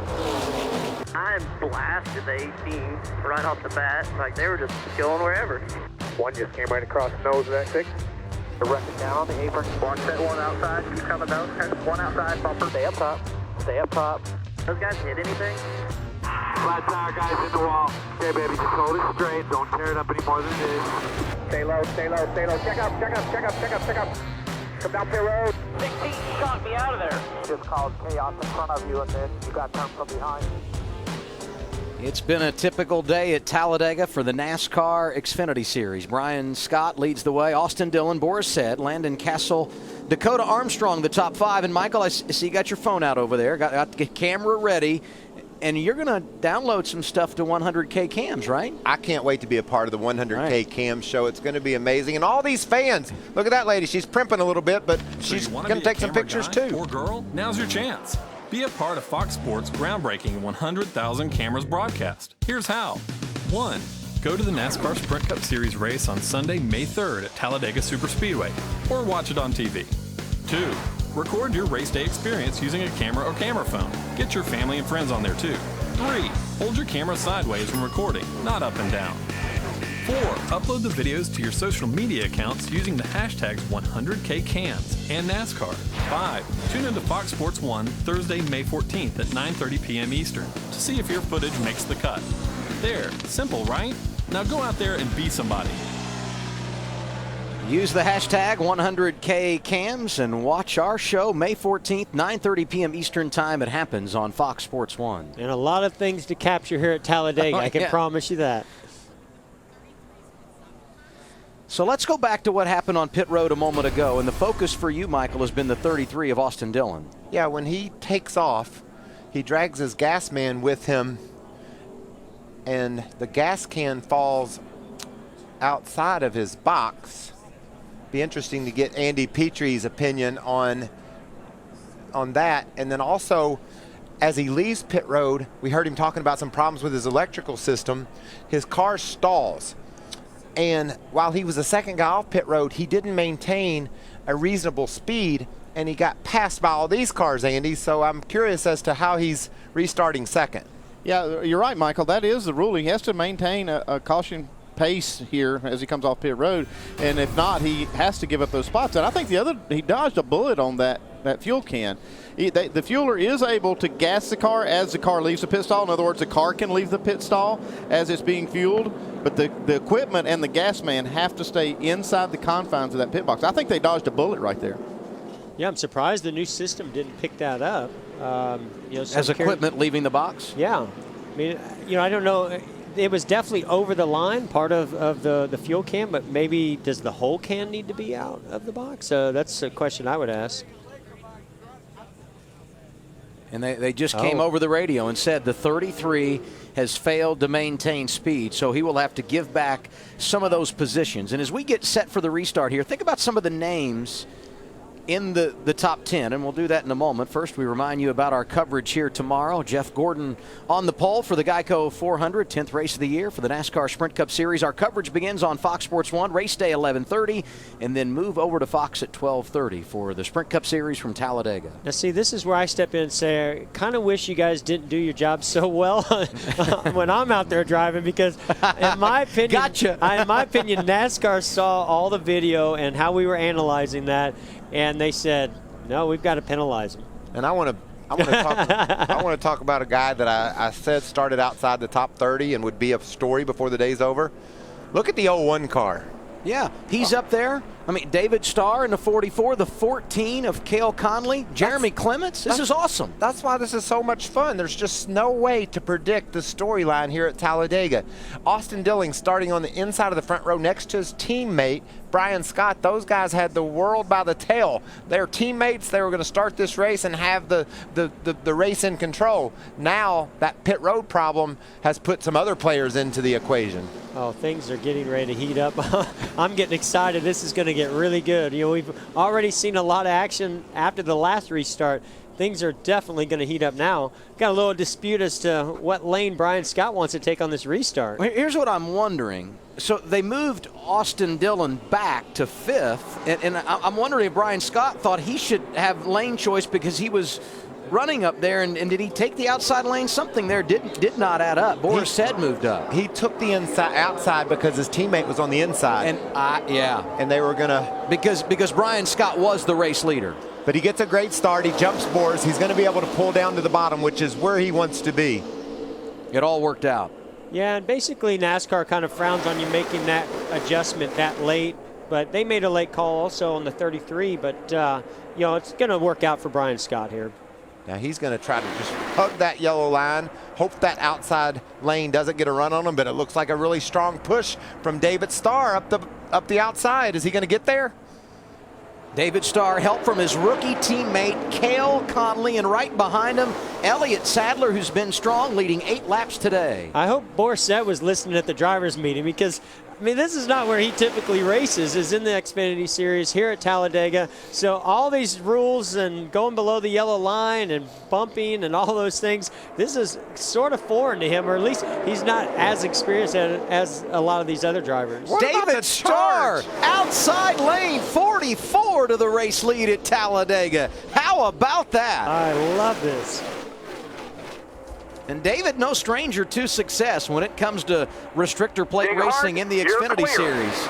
You're clear. Bring him with you. Top 10. Big run.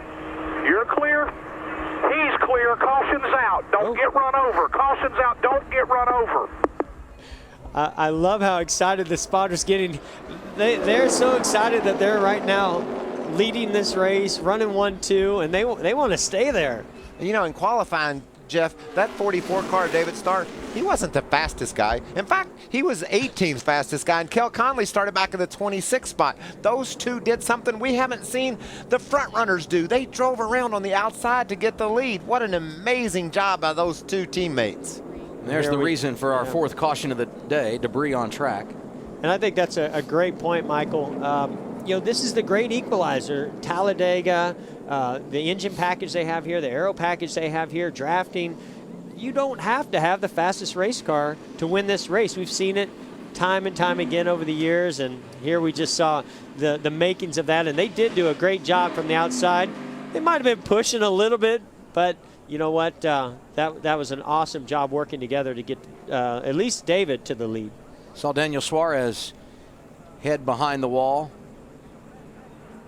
Talked earlier about David Starr and his success when it comes to restrictor plate racing. Got his career best finish in the Xfinity Series in the season opener at Daytona. In fact, top 10 in 2 of the last 3 plate races. And you look at the running order right now for TriStar Motorsports, 3 of their 4 vehicles running inside the top 10. Add Blake Cook to the mix. Of course, Mike Bliss had problems early on. You know, David's somebody that you know very well in the truck series. And has had a lot of success, as you mentioned, on restrictor plate races and done a great job in that series. And he's bringing those that experience and those talents right here. And, you know, we've seen him do this before on restrictor plate races in the Xfinity Series as well. I played a poker event at the Greenbrier up in West Virginia, and Cale Conley came there, and he was just talking to me about how much he's looking forward to coming to Talladega. It was a place that he knows he can be competitive at and getting up front. And just to hear him talk about that and see the enthusiasm in his young eyes about this place, can you imagine what he looked like inside of that car when he pushed his teammate David Starr to the lead of this event? And that's what I love about Talladega and Daytona is while there might be some drivers that are dreading this race because it is such a white knuckle experience, and you never know what's going to happen come to green to the pit road on a green flag stop. But there are drivers out there like David Starr, like Conley, that they see this as an opportunity. This is their opportunity to win a race. They know you don't have to have the best car out there, that drafting and this package can allow them to be just as good as anybody else out there. And what about Austin Dillon? They get one to go. He's starting on the front row. That all gets switched around. Now he's running in the 11th spot. He's got a lot of ground to make up if he's going to win this race. Another restart coming up. 29 laps to go at Talladega. Starr, Conley, Scott, Sadler, said the top 5.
Under caution for the 4th time today at Talladega Superspeedway. 28 laps to go for the NASCAR Xfinity Series.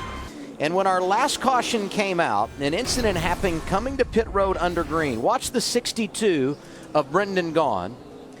He's going to slide into the inside pit wall. And when he does, there are some crew members there from the 98 team of Eric Almirola. 2 were injured. 1 has been taken to the infield care center and released. The other has been transported to a local hospital for further evaluation. And as soon as we have more information on who was involved and the latest on their condition, we will pass it along to you. And you could see where a crew member was holding the pit sign out there for, I guess it was Eric Almirola, to pit. And that's their mark. That's how they know where their stall is and where to stop. And you know, I'm not sure if they didn't see Brennan coming at a high rate of speed to that inside wall, or they just couldn't get it up fast enough and out of the way. But that looks to me like what caused some of the injuries is getting into that sign and that pole and knocking it back into the pit crew. There'll be 27 laps to go when we put the green flag back in the air. We talked about the fact that David Starr is the race leader. Smart move here. His teammate Cale Conley was running second. David chooses the outside lane. It's always nice to have a teammate up front so then you can dive one in front of the other and work the draft together on the restart. Absolutely. So if they do this right, what will happen is David will sort of not jump the start, but get a really good start.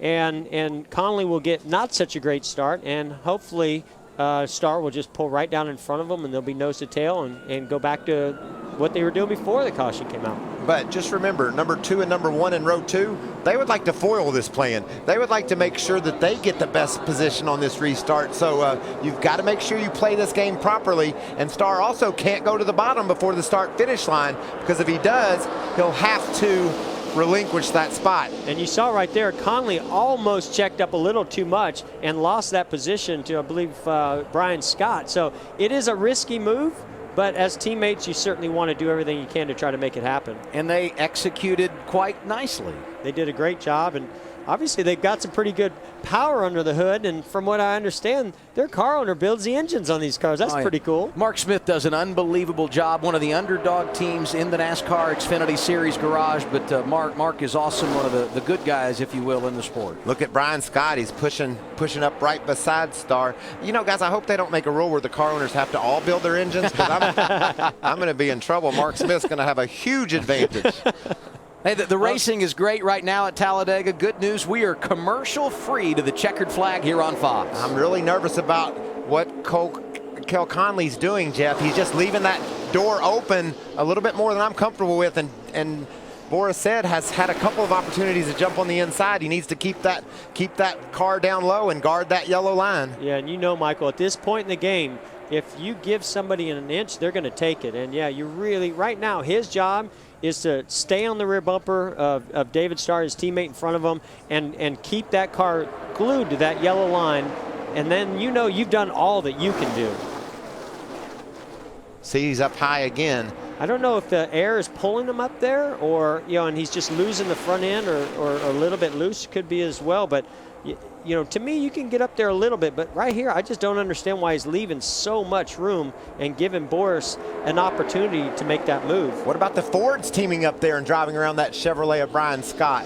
And look at the big push coming from, is that Yaley? J.J. Yaley in the 28 on the outside, getting a push toward the front. It is the 28 of J.J. Yaley, up to 4th in the running order. He was strong at Daytona earlier this season. And he's got a heck of a pusher behind him. Let me tell you, Logano is super aggressive. We see it all the time. Oh, there they go. Conley, out of shape, back straight away. Oh, man, that's unfortunate. He's going to suck it into the wall. Yells out. Nice work right there, dude. Yeah, you just wonder if he was a half a groove up again and somebody turned him. We'll have to look at the replay to see what happened. But the way he was giving room, you saw those guys, Adam. They're going for every spot, every inch on the racetrack now, and you give somebody an inch, they're going to take it all, like Jeff said. Well, so you pointed out, and I think you might be right on this. Looks like he got into his teammate there a little bit, caused them to check up a little bit. Boris comes to give him a little help, and it's just a little bit too much of a nudge and turned him around. Yeah. 5th caution of the day comes out for the Rookie of the Year contender, Cale Conley. I do like seeing him hit a safer barrier. If you're going to hit the wall, it sure is nice to know you've got that safer barrier back there. You can see the car just go out of control after a bump from behind by Boris Said. A little bit of contact there with Casey Kane also, as they got 3 wide at that point. This is what is going to happen the rest of the race. They're going to get more and more aggressive, try to get more and more spots and cause more accidents. And I was talking about Joey Logano when that happened. I had seen about a lap earlier him trying to make a move and sort of widen the inside lane out to take it 3 wide in the middle. And it didn't work out that time, but shortly after that, here he was pushing somebody, going 3 wide and making some really aggressive moves, which at this point, you have nothing to lose. If you're going to win this race, you've got to get very aggressive, take advantage of every one of those small spaces that opens up, and keep the momentum. It's all about your car. If you have a good car and you have the momentum, you just got to keep the momentum going. You look at the schedule in the NASCAR Xfinity Series, back-to-back short tracks today at the Super Speedway. Contact each and every week. Let's hear from the 88 pit. Jamie? And a little contact there for the 88 of Casey Kane, running 10th right now. He just reported he has smoke in the cockpit. He thinks he has a tire rub. The team talking now. They want to bring him down and clear that rub so he can continue the race and fill him up with fuel. Let's see if the 88 goes ahead and pits here. We'll keep an eye on the 88. That's the all-star team for Junior Motorsports. We've seen Kevin Harvick behind the wheel, Dale Jr., and this weekend it's Casey Kane. Let's go back and look at that contact. I think Kel Conley bounces off of him when he gets that hit from Boris Said right there, shoots him to the right. And the 7 gets to the outside of Casey, so he's sort of stuck in the middle, and then he comes up, makes contact right in front of the left rear tire, and maybe even a little bit behind the right left rear tire. So definitely some damage there. It's I'd like to get a closer shot of that fender to see if it was the actual fender or maybe the crush panel up inside that was rubbing. And there you see Casey on pit road. Now let's listen in to Boris Said and his team. But that's exactly why you don't want to get up off that line. Yep, here it is. We got into him a little bit. Have a bang between us and the car in front of him. Actually, I think Boris would have been better. I totally agree. He should have been on the yellow line. Had he been on the yellow line, he actually would have drove to the inside of the 14 because the 14 gave him some room there. Just bunched up ahead of him. You can see the 14 into the back of the 44 of David Starr, and then Boris into the back of Kel Conley, and around goes Conley. And again, we've talked about how difficult it is to see. I don't think that Boris knew that the 14 had another car letting up in front of him, and it just chain reaction. And sometimes, how can you? You can't see that far ahead, so you maybe rely on your spotter, but you have to be prepared and ready for that line to slow up or speed up at any time. And I mean, to me, Boris, he got in the back of him, but it was really whatever happened between David Starr and Conley that sort of got them checked up, that created the contact from behind from Boris. Mentioned the big names driving that 88 car so far this season. The next time we go racing in a couple of weeks, be a guy making his debut. Ben Rhodes behind the wheel when we go to Iowa in 2 weeks' time. After a week off, the Xfinity Series returns on Sunday, May 17th, as we head to the land of the rolling prairie and Iowa Speedway. It's America's place to race, and it's back to the short track. Coverage begins at 1:30 p.m. Eastern, only on Fox Sports 1. Busiest man that weekend going to be Michael Waltrip. Going to do the truck race with us on Friday night in Charlotte. Then he'll be there for All-Star Weekend on Fox Sports 1. And then he's going to come out with us to Iowa. And now we're back to the old Michael versus Jeff head-to-head here when it comes to restrictor plate pretty racing. Much, I mean, from where I'm standing, that looks 50-50. I mean, he barely beat me more than I beat him. Michael, you're working your way into the Hall of Fame. First ballot. Are you kidding me? That could be what just punched my ticket, Jeff. I mean, Let's take a screenshot of that. We've had some fun battles on the super speedways over the years, for sure. Absolutely. Well, Michael, you've always been a fantastic restrictor plate driver, and I can honestly say I've learned from a lot of drivers out there, and I've definitely learned on these restrictor plates from some things I've seen you do. I'm really thankful I get to get out there tomorrow with you and mix it up. Yeah, that's right. I get to learn a little more. Just play with my earphones, and then it worked again. Yeah, it must be something there, and all the loose connection. We hear everything you say. You just can't hear us for a little bit under caution. Well, we can't hear them very good either, so maybe No. they ought to work on that radio. Yeah, sometimes the connection or just the wires, get worked around. I don't know if that's a new set of earplugs for Boris, if it's in the radio or in the earplugs. But sometimes you just kind of wiggle that connection, or you turn the volume up a little bit more, and it brings that connection back and makes it clearer. What about only at Talladega, lap 2? Elliott Sadler's out of control at 190 miles an hour, sliding through the infield grass and up into the banking. Now he's right up front on the front row. Yeah, he's led 12 laps today. Going to be 13 when we get back to the start-finish line. To his outside on the restart, J.J. Yaley trying to pull the upset today. Eric Almirola, who's had some problems but battled back, is third. Joey Logano is fourth. 3 Fords in the top 4 for the restart. Brian Scott, Darrell Wallace Jr. on row 3. David, Starr, Smith, Busher, and Said complete the top 10. Our aerial coverage today provided by Goodyear. Everything they learn making tires for the grueling demands of NASCAR inspires what rolls into yours. Goodyear, the official tire of NASCAR. All right, guys, 22 to go. How long before the next big one? Well, it hasn't gone well lately. We've been having caution after caution. We'll see if that's the trend all the way to the end. I have a feeling it will be. And I'm guessing there's going to be no working together here with those two guys in the front row. You got Ford starting first and third. They're going to work together, no doubt here, I would guess. Yeah, you've got 2 veterans there in the inside lane that know how to get these cars restarted and use those bumpers just the right amount. But you also have J.J. Yaley, who's got a lot of experience behind the wheel of a lot of different types of cars. And then you've got aggressive Joey Logano. So here's where we start pushing the limits of NASCAR calling whether or not these guys are going to be pushing too much.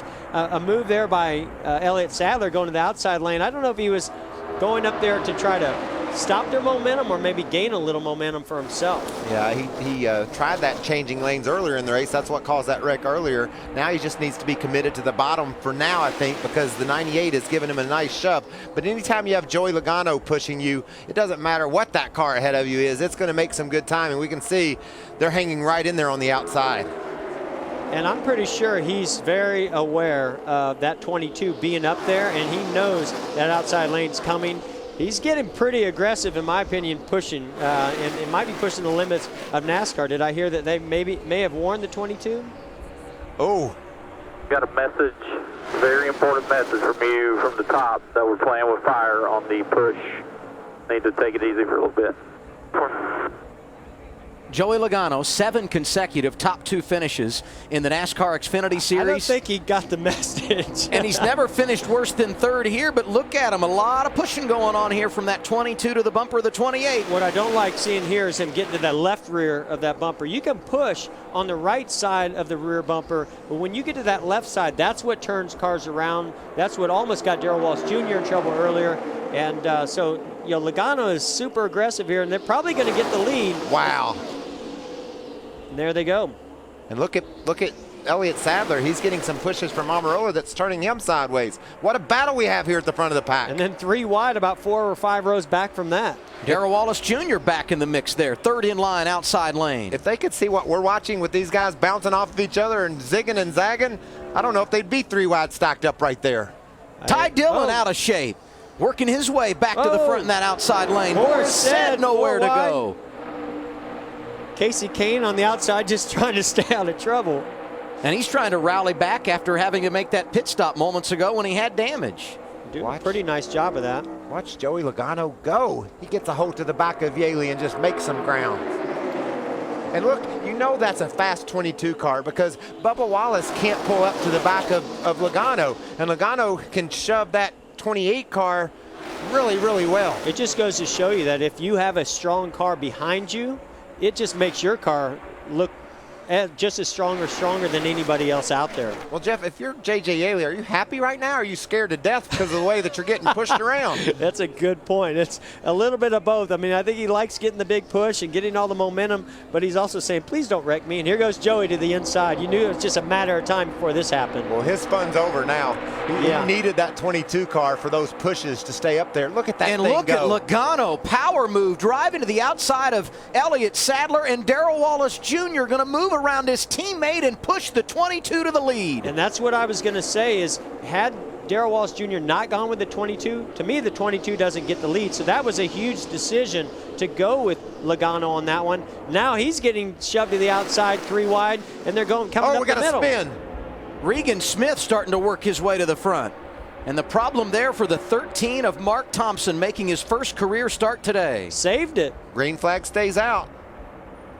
That was a really nice save. That's what this banking can do for you sometimes here at Talladega, is actually straighten the car back out. Well, luck. We flashed around to a spinning car in turn 4. When I looked up, there was 5 Fords leading this race, and now Regan Smith has pushed his way up into the top 5 to be a part of that battle. But the Fords have come to play here at Talladega today. Here's a Chevrolet that wants to be a part of the mix. Regan Smith, championship contender, been on a roll lately if you take out his misfortune at Bristol, running in the top 5, and another Chevy down below him. That's Brian Scott. These are going to be the longest 16 laps for these guys that are inside those cars. I mean, there's just so much going on. You know, we're not hearing the constant chatter in your ear from the spotter, but that is exactly what's going on. They're trying to give them every bit of information. It's information overload, not to mention drive the car, try to get some momentum, get a push. Don't get too big of a push, don't wreck. It's gosh, this is awesome to watch. I need to update on that. I can't look. That's Tab Boyd, the spotter for Joey Logano. Larry, what do you see here with 16 laps to go? There we go. Oh, there we go. Darrell Wallace Jr. around. Chad Boat into the wall. Ty Dillon, the championship leader, is in it. Poor Ty Dillon, he just can't stay out of trouble today. But he keeps that thing headed in the right direction. Casey Kane involved. Ooh, all line for Casey Kane. Looks like. Blake Cook got a piece of the action. Chad Boat had pushed up into that top 10 as well, doing a heck of a job before collecting that accident. I thought I just saw him make a big, bold move from the outside to the inside lane, and I'm not sure if maybe that hole closed up. 6th caution of the day. They were coming back through the tri-oval where they were going to see 15 laps to go. I think right now Casey Kane's going, maybe I won't volunteer to come to Talladega for the Xfinity race again next year. I will tell you this. I talked to him yesterday, and he couldn't wait to start this race. He said, I'm gonna win this baby. I'm gonna lead every lap. Well, maybe not everyone, but I'm gonna win it. And now he's up in a pile of smoke. He officially just started thinking about the Sprint Cup race on Sunday, right? Yes, he did. There's Boat in the center in that 84 car. You say you seen him make a big move, Jeff? Yeah, I thought that I saw him. There. He lost his momentum. No, he just lost his momentum there, and looks like Ty just got into his left rear a little bit and turned him around. What a tough break for Darrell Wallace Jr. Ty Dillon, just nowhere to go there. Look at Boris Said and Mario Gosselin. They're just sliding right through the middle of all that carnage, that mess, and they make it through. Peyton Sellers was right there in the 97. You know, making it through these accidents like this, I mean, that's a make your day type of situation. When you make it through these types of crashes, I mean, that could possibly be implications in the point system, in your maybe giving you a shot at winning this race here before we get to the end. How bad is the damage on the 3 car? You know, it to me did not look all that bad when you consider what he went through. Well, he took a big old shot to the left rear on pit road from his teammate Brennan Gaughan, and it fought his way back into contention. Wonder if he can survive this one and still have a decent day. Yeah, and this is when a championship team has to shine, right? I mean, they've got to go through all these different things and get through the adversity and really be well collected and well organized as a team and climb their way out of what's been a very difficult day to still make some good points out of it. Some unbelievable work by the camera folks here at NASCAR on Fox. We thank you for all you do. What are they saying for Ty Dillon? It's been a long day for them, Vince. Well, it has indeed. And Jeff Gordon made a great point. And Danny Stockman, the crew chief, told me before the race, we want to win. That's the goal. But if something happens to we're not in position to win, we've got to maximize the day and maximize the points from a championship perspective, just as Jeff was saying. He took damage to the left front on that hit. The hood brace on the left side is broken, and the hood is buckled up a bit. So they have to tend to that left front issue. Also, a lot of debris on the grill. So you're going to see him doing a lot of work on that left front and the hood area in the left front side of the car as well.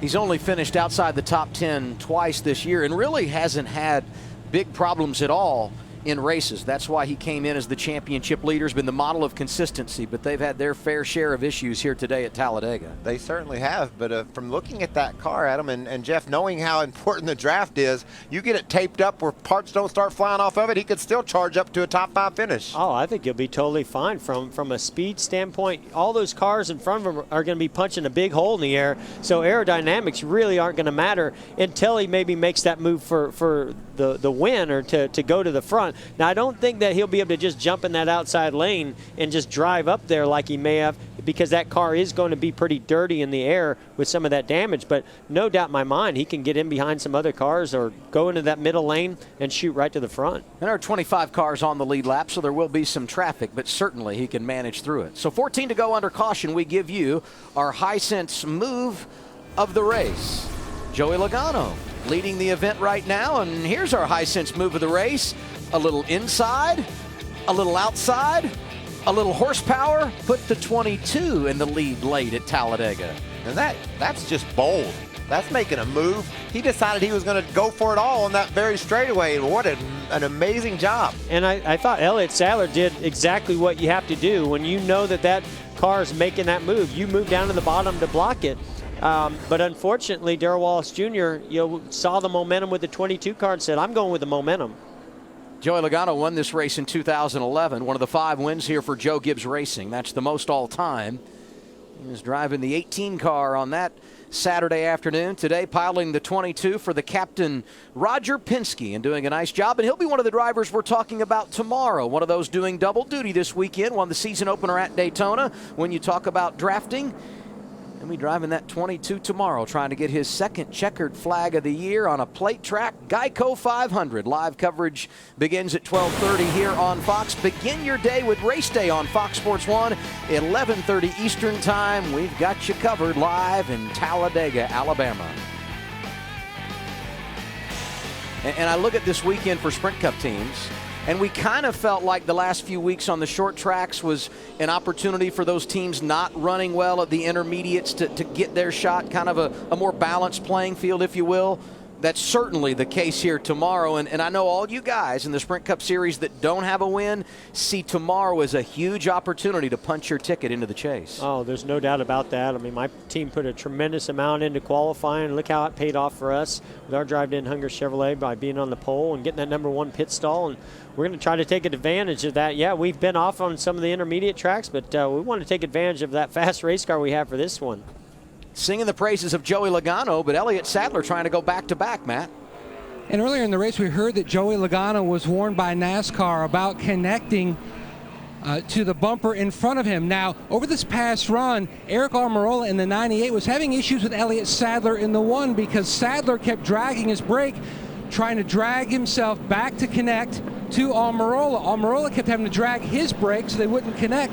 And he said, ask NASCAR, what am I supposed to do when he's dragging his brake? I'm doing all I can and wearing out mine. So it should be interesting if that happens again, if they line up together for the restart. I love that bit of communication. It's so true. You know, you think of the speed coming from drafting the car in front of you, but in all, you know, the real way that it happens, the momentum, the speed, it happens from behind. So there's a pocket of air behind that car that's pushing you, but if your bumper can reach their rear bumper, it's even another burst of speed. But the speed really comes from that car sort of taking some of the air off the rear spoiler, which lessens the drag on the lead car, but then that pocket of air that also is pushing that car. And so you want to maximize both of those things, but obviously NASCAR doesn't want you to maximize the bumping. And Elliott Sadler doesn't care what exactly. Couldn't care less. He's doing what he has to do to win this race, and Eric is going to have to deal with it. NASCAR is not going to be a party to that either. That's just two racers on their own agendas doing everything they can to get the victory. And this goes back to something you said, Michael, where it's not that you can't bump. It's you got to do it perfectly. You got to bump, come back off the car, bump, come back off the car. And that's what I would do if I was Almirola. I would just try to maximize that bumping without pushing or connecting for too long a period of time. Let's see what Regan Smith's doing. We said we'd call him up later in the day. I think we should. Down to I missed him, so yeah, let's ready. Hey, Regan, it's Michael and Jeff up in the Fox booth. You got a second for us? You will be on the bottom. You'll have the 1, the 98, and the 2 on the top. Yeah, I got you loud and clear, Mikey. Oh, I appreciate it. We just wanted to check in. You put yourself in a position to win this race after nearly being wrecked on lap 2. How you feeling about the scramble to the finish? Well, I feel like it's going to be a scramble. Things always get pretty wild here at the end of these races, and it's done that today. I feel like we had a magnet around us for a little while there, so hopefully we got rid of the magnet and we'll let somebody else borrow that for a little while, and we'll just stay up here and race and try and position the Helmet Chevy to where it can get a trophy. Hey, Regan, this is Jeff. Well, you're in the top 5. You're in a pretty good position, and you know pretty well of how to get it done here on that final lap. You've made some final lap passes to win this thing. You think you can do it again here today? Yeah, I think we got a car capable of doing it. If track position is going to be the biggest factor. If I can get to where I have an opening and I can see forward, then we should be able to make a move. But I see a lot of Fords up there, so I'm sure they're going to try and keep that from happening, and we're going to try and get these bow ties I got lined up behind me ahead of them. All right, I know I'm taking up too much time, but one last thing. We're seeing a lot of pushing out there. How do you manage the amount that you can push and connect with the car in front of you? That's a good question, because I honestly don't know. Some of the things I've seen I thought, was pretty aggressive from a push standpoint, but, you beat as hard as you can, and I guess I don't want to be the one to force them to make a call. Let me put it that way. Well, I've seen some taking full advantage of it, so we wish you all the best with that. Go get them in these final laps. Thanks, Jeff. Regan Smith flipped in the season opener at Daytona, had those problems at Bristol when he was certainly going to be a top 10, maybe a top 5 car. Despite that, he has gone on a nice climb through the points and has got an opportunity to make a statement today. And he's in a category with Chris Buescher. Chris, running third, has been so good at plate racing, was a runner-up at Daytona, a runner-up here a year ago. And when you look at the day for Ty Dillon and Chase Elliott, quite possibly Chris Buescher could leave here with a championship lead. I love how we're stocking these Fords up against these Chevys. And then when we talk about the Toyotas, you would think that Joe Gibbs Racing Toyotas would be the story there. But J.J. Yaley and David Starr are the first pair of Toyotas that are going to try to take down the Fords and the Chevys. So obviously Regan Smith realizes that those Fords will work together. He's got some Chevys around him. Be interesting to see how long they play that Ford-Chevy game, Jeff, because they're looking out for number 1 mainly. I was going to say they're going to play that right until the green flag drops on this. What we know is probably not going to be the final restart, but I mean, it's great to have manufacturers working together, and drivers are aware of it and they want to do all they can. But at this point, it's how can we work together to get a good restart, to get ourselves in position. But once it comes down to the final laps, it doesn't matter what logo is on your hood or what's under the hood. It's all about trying to get that win. And this is the ultimate story of David versus a Goliath in NASCAR racing. Those two Toyotas right there are certainly up against some of the best teams in all of NASCAR with the Roush Fenway cars and Junior Motorsports, all the guys they're racing. Well, I think a lot of guys that we thought would be in the mix for this thing to close it out and be a contender for the win here, it's shaping up to be a heck of a finish. Okay, perfect guy to start with. Joey Logano, the race leader. He's been here 5 times. His average finish, 2.0. That's pretty good. Is he the favorite, or who are we taking here as we go under 10 laps? I'm still taking Buescher. I said when I came up here, I like Buescher. He's in a great position. It's going to be hard to beat those two that are in front of him, but I think he can do it. Well, Michael? Elliott Sadler was crashed on lap 2, and now he's fought himself back into contention. I think he's going to be inspired, and Elliott Sadler wins this race. But I cannot wait to watch all the stuff that's going to happen between now and then. One thing about the 22 car, I think it's the fastest car. He was able to push J.J. Yaley to the front. He was able to drive around Elliott Sadler and grab the lead. 22 is the favorite, but I'm pulling for Sadler. Who's the aggressive guy he has behind him that's going to help push him? That's what he's going to need. And what's the over-under on cautions? We've had a lot of green-white checkers. Could see overtime again today here at Talladega, Vince.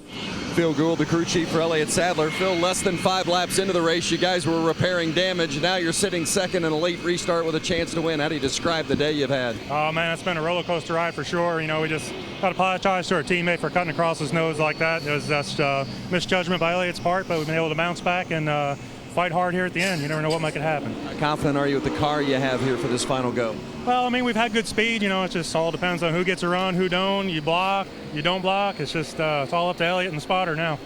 We'll look forward to it. Adam? It's going to be a heck of a finish, Vince. Let's look at the top 10 as we anticipate the green flag in a couple of laps. Joey Logano leads. Elliott Sadler is second. Chris Buescher, Eric Almirola, Regan Smith, the top 5. Then it's Brian Scott, Landon Castle, J.J. Yaley, David Starr, and Joey Gase, the final car in the top 10. Heard from him on our Xfinity Race Day pre-race. A great story, good young man, and an opportunity for a career best at Talladega.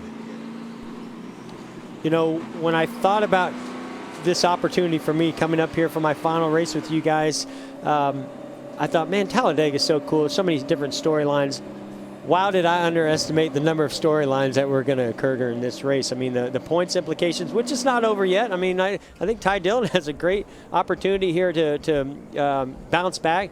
We've got Buescher up there that has a great opportunity to make up some points on these guys. The different incidences that have happened on the track, the bum drafting, the underdog stories. The underdog stories. Landon Castle, J.J. Yaley, those guys, David Starr, all inside the top 10. What about Joey Gase? He's down in the 10th spot too. There's just so many wonderful stories, and those guys like Gase, Yaley, this might be their best chance to win of their career, and they just want it so bad, and they're going to push so hard to do so. And this is their opportunity. They know that this is their chance to shine, and they're going to try to take advantage of it, and they're going to be super aggressive to get that done. And by the way, there's 9 to go, but it's not over by any means. I think we split this up into about three-lap sprints. Yeah, I'm quite confident we're going to see at least one green-white checker before this thing's over.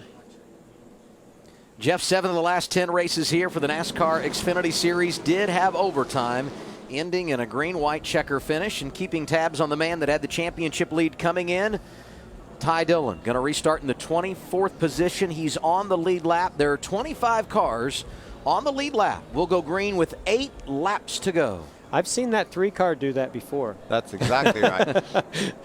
From 18th to the win in 2 laps in 2000. What amazing performance that was. Drove right by me. I remember watching it. Only problem is Kenny Wallace is out of the race. He can't push him. It's going to be fun to watch the 3 try to come through this field and gain all the points and positions he can. You're going to see him go for every gap he can find. Up the middle, outside, inside. Good start in that outside lane for Elliott Sadler. Getting a good push from Eric Almirola. You know, on these restarts, you basically have to push the guy in front of you coming up through the gears. So I don't think NASCAR is going to call that. I think it's really more once they get up to speed that they're really looking for. This is where the spotter becomes so critical. These guys. Clear. He's clear. Both clear. All clear. Had a baby. Boy, how good did that work out for Sadler and Almirola? Amazing. 4 Fords in a row there on the inside lane. We heard Regan Smith acknowledge those Fords up there. But Joey's not content. Nah, it's a replay of our high-sense move of the race. He said, I can drive around you, draft help or not. This time he's getting a push from Brian Scott in that outside lane. And we, you know, I said, who's the aggressor that he can find to help push him? Well, he found the right guy. We already saw how aggressive he was pushing Darrell Wallace Jr. earlier. What about that move by the 33 of Austin Dillon? He made them 3 wide and drove up to the back of Brian Scott. That's his teammate. Scott's got a really fast Chevy. He's going to push that Ford that we know will roll of Joey Logano's. This thing is getting really interesting. Now, what we're seeing right now is the inside lane is way more organized. So it's really all about whether these guys can stay connected as you see them pull apart. That inside lane is definitely going to gain some momentum here until the 2 and the 22 get connected again. Talk about organization. The 1 and the 98 have no doubt been on the same page since the restart. Yeah, I mean, you know, other than being related from a manufacturer, there's no team relation there. So, you know, I think that Almirola really is just trying to get himself in a position to make that move on the final lap. Boys, I'm nervous. This is crazy. These guys are just so desperate. They know they've got to make a move. You're sitting back there 7th or 8th. You're not going to win. You've got to make a move. You got to pass. Yeah, and we see, you know, Ty Dillon trying to make some moves. We understand, you know, he's going to try to take every bit of momentum he can and make something work. And hopefully some cars get organized there on the outside. I just, man, I'll be surprised if he can come from that third lane on the outside with all that damage. But he's gone from 24th to 14th since the restart. So even if he can't get up there and contend from the win, he's thinking about points and an opportunity to pick up a number of positions here. He just needs somebody up ahead of him to pull out. Then he could pull up on them. But he's making some good ground up on the top. And it's starting to happen. Look at this big run he's got right here. He's possibly going to get a chance to get up there. Maybe not quite to J.J. Yaley. What about Earnhardt in the 55 pushing the 3? And the 97 of Peyton Sellers right behind him. Oh man, this is exciting racing right here. I am surprised they've gone as long as they have without a crash though. So this thing is going to just continue to heat up. What about Earnhardt pushing the 3 at Talladega? Of course. Let's see if they can get anywhere up on the top side. They're making good ground. You can't make these storylines up. Only at Talladega does it happen this way. What I'd love to see, I love seeing Earnhardt push the 3, but I'd love to see the 33 and the 3 get together. Those two brothers from, and Childress Racing, the power they have under the hood with that Chevy, I think they can really make some moves. How about the fact Richard Childress Racing never won in the Xfinity Series at Talladega? Does Richard build the engines in those cars? I think behind you, top with the advantage. You still got a lot more help on the bottom. There's only 3 cars running the top. Boy, Brett's looking at a different race than me. Look like a whole bunch of people running the top. Outside. You're in a great spot, man. Coming back to 3 to go, 3.5 to go. I love what these spotters do at these races. They have such a tough job, so much pressure on them, and so much information that's there that they need to give. They need to give those drivers everything, because the more information you have, the better choices you can make. Bailey there, clear. You're clear. 98's not clear. Top's coming back. Now, what I'd like to see Elliott do here, too wide. Top with the advantage. Can he take advantage of both of these lanes? A little bit different package here in the Xfinity Series versus the Cup Series, and it seems like they're able to get some bigger runs, where in the Cup Series you can block the outside lane and inside lane as a leader. Whoa, Brian Scott made an aggressive move there. Thought he might have a shot at getting inside the 22, but it just didn't work out. Wow, Scott pushed the 22 around the outside. They got around Sadler, dove to the bottom. He better be a little careful doing too much pushing. And, getting out too far can also really kind of catch up with you, where the cars can really get a big run on you if you get too far out there and get too much momentum. We saw that at Daytona, Jeff. Brad Keselowski on the last lap got about 10 car lengths over Ryan Reed. Chris Buescher got a hold to the back of Reed. They went around Keselowski so fast he didn't know whether he was coming or going. And Michael, you know this well. You actually have to drag the brake in those situations and keep the gap between you and the car behind you from getting too big. And that's just not natural to drag the brake at that point. Elliott Sadler getting a huge push from Buescher's going to go inside of Scott. 2 laps to go. Got to be careful. You can't go below the double yellow line. That's out of bounds. Now, in my opinion, Scott forced him below the yellow line, so I'm curious to see how they call that. What a move by Sadler. He just knew he couldn't get off the gas. He isn't going to win the race if he does. Sadler's getting some pretty aggressive pushes from Almirola from behind, and you can see that car wiggling. In that situation, the car is barely underneath you. You're just working the wheel, trying to follow the back of the car. What about your man Chris Buescher coming into contention on the last lap? He's driving up beside Joey Logano. Is it bit of honey for all of us if he wins? Candy for everybody. And keep in mind, the start-finish line here at Talladega, not right here in the middle of the tri-oval. You have to get through the tri-oval down toward turn 1. White and flag. There's the start-finish line. 1 lap to go. Gosh. And This the last is amazing. 6 races here, we've had a last lap pass for the win. What a race. Well, they were basically tied, Adam, so let's call it another one.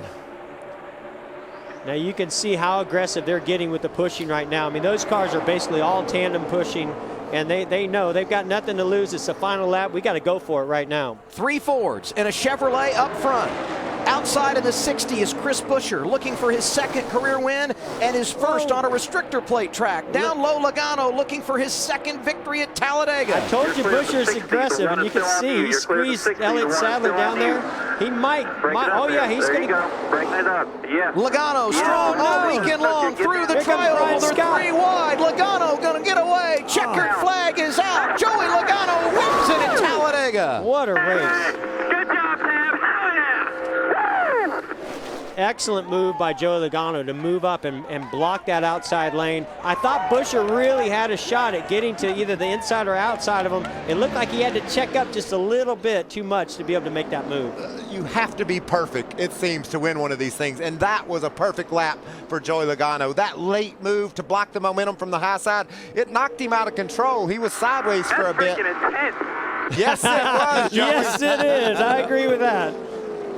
Man, being up here in the booth, and for those people watching, I mean, it's intense. Can you imagine being inside that car and what all is going on, knowing you're about to crash about any second or win the race? Take us through the final lap, guys.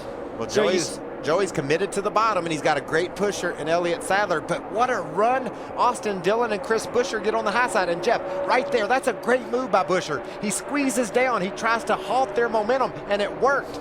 Yeah, I really thought that was the move that was going to win the race right there. If you get to the right side, that quarter panel, that spoiler of that car that's on the inside lane, you get such a huge momentum, amount of momentum that shoots you ahead of the car. Right here, Buescher gets real aggressive, gets down, tries to get to the quarter of the 22, doesn't quite do it, does make contact with Elliott Sadler. And right here, Elliott and the 22 start to come disconnected.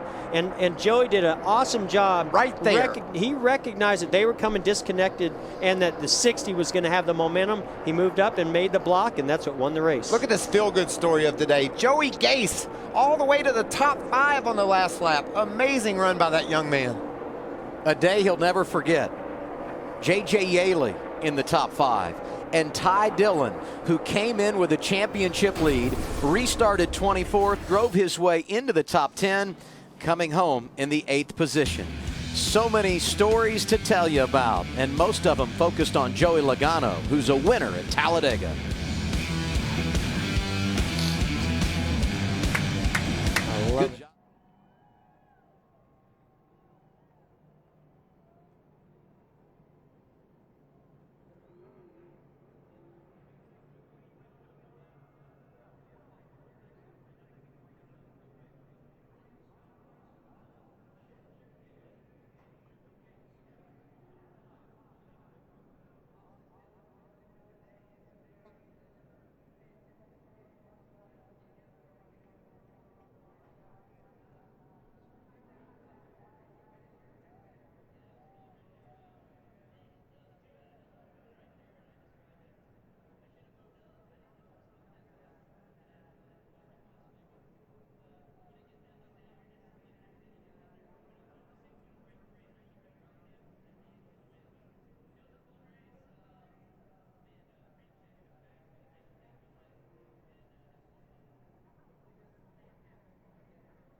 What a day at Talladega for the NASCAR Xfinity Series. So happy to bring it to you on Fox. And look at our tracker here.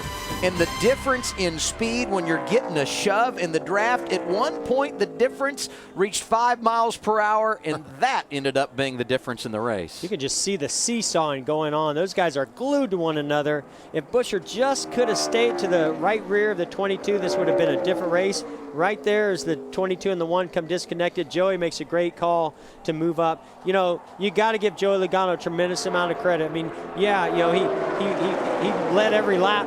You know, when we went somewhere and, you know, what were we in Bristol, and he just crushed them. But yet you come here and it's a totally different discipline, and here he is doing another fantastic job in victory lane. 24th career victory for Joey Logano. Let's go to victory lane now. And second career win here at Talladega, and the first one in Penske. Joey, you drive to the outside, you drive to the front, and you just hold it open and own it. How do you do that at Talladega? Oh, that was crazy. Such a fast discount tire forward. And Tab Boyd, my spotter, he's on it. We spent a lot of time before Daytona to figure out these super speedways, and we watched some more footage before we came down here and just trying to understand the differences between Talladega and Daytona. And man, it's just so cool because it's such a combination of the old school draft and the cars hooking up and bumping. So it's like it's kind of a combo of what's going on out there. But it's so funny. It's so intense. I'm trying to catch my breath still, but it's so intense out there, and your mind's just, you know, looking at everything in the mirror the whole time. And just cool to get this thing at victory lane. Our pit coach, Brian Holland, his dad passed away this week, so we know he was riding along with us. Great job. Joey Logano wins at Talladega. Matt? Another one of those drivers in that crazy mess of the run to the finish was Austin Dillon in the 33. Take us on a ride through your windshield, what you saw as you were trying to get up to the front and make a run for the finish. Well, the top line broke apart there, and the 60 pulled out in front, so I just stayed with him, push, and I knew the 2 was going to be coming. I didn't know he had that big of a run at the end. I wish I would have known that and just kind of slid to the outside and let him give me a big shove right there, but it was a heck of a race for our Ream Chevy. We had a good car the whole time. We was just kind of riding, made it through all the wrecks, and I told Jeff Gordon we're going to try and make something happen for him. I think that was pretty exciting there at the end. I even cut my wrist on the steering wheel. I was bearing down on it pretty good. Wow. So, thanks Coca-Cola, Ream, everybody that helps back at the shop. It was a good day. Top shelf effort by Austin Dillon. His best finish to this point this season is 25th, and today he finishes 5th. Joey Gase gave us a thrill. It was thrilling to watch. How was it to be in the driver's seat at the end? Oh man, it was insane. I was just, I was hoping to get to the end, man. It was, we're getting beaten all around. There's so many wrecks going on everywhere. We almost got involved in all of them, and we got involved in one, but worked our way back up. And to get 5th with what our sponsorship is for about for the whole year, is about what a top team gets in one race. So to show everyone what we can do, I love it. I just got to thank Fox for doing the special story of my mom and donation this weekend, and the Xfinity Series, Jimmy, Donate Life, DB Sales, and everyone teaming up with us. And I just hope this will show people what we can do, and maybe we can get a big corporate sponsor on us and help us do this every week. Joey Gase is worth his support, that's for sure. A victory for the little guy today. He finishes 5th. Let's go to Matt. What a wild run to the finish for Brian Scott. You were 6th coming out of turn 2 on the final lap. How did you get this 2-car to 2nd? Well, first off, everybody at RCR and ECR Engines, this was a fast car. It seemed like the Fords maybe had a little more speed than us, but really proud of our effort. I got to thank Shore Lodge, Albertson, Sanderson Farms, Reesers, Kraft, everybody that comes on board and helps us. I wanted it so bad, and then, the top 4 broke away like they were, pushing each other, and I just couldn't quite get there. And off at turn 4, I got a huge run finally when they separated or whatever. And J.J. Yaley, the 28, me and Almirola worked hard all day together, and just got a good shove and went to the outside and tried to make something happen. But the second here is by far my best restrictor plate finish. These things always seem to kind of snake bite me, so I'll take it, and real proud of our guys and coming home in one piece and solid run. And again, thanks to everybody that supports us.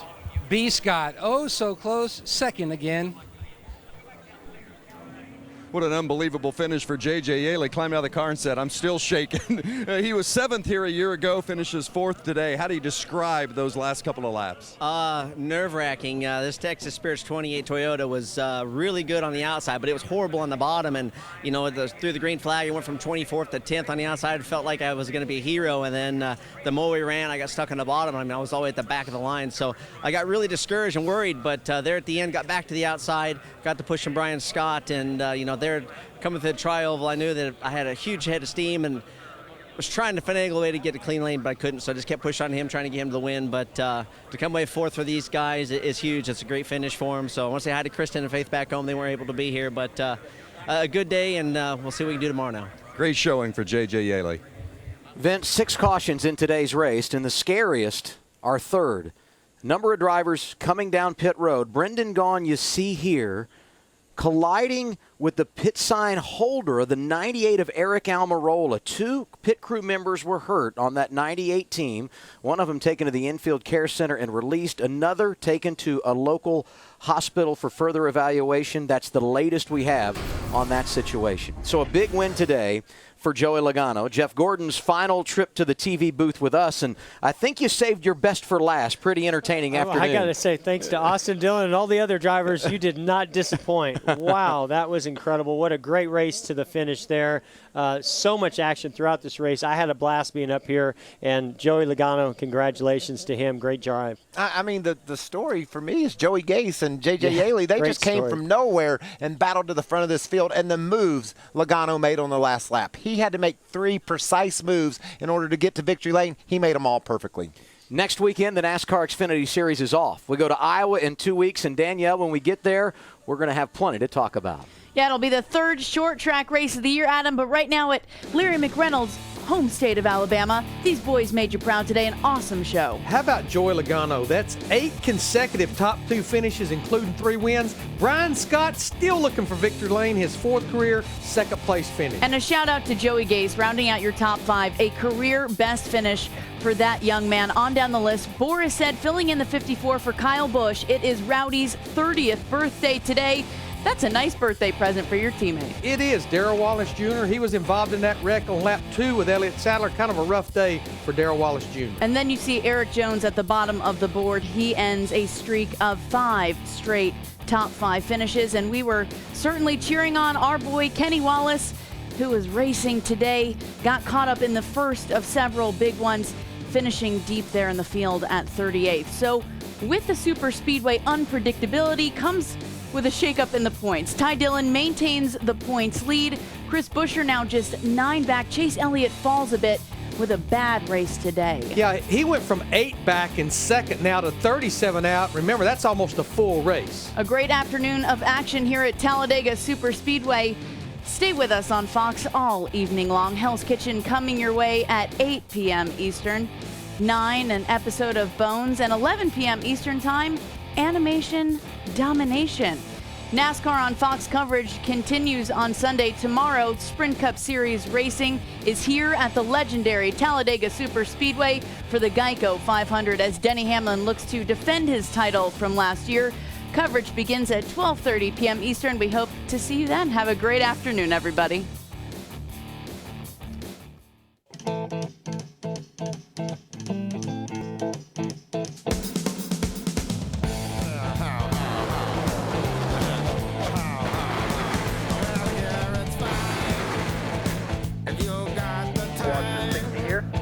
Watch left side. Damn it, 62.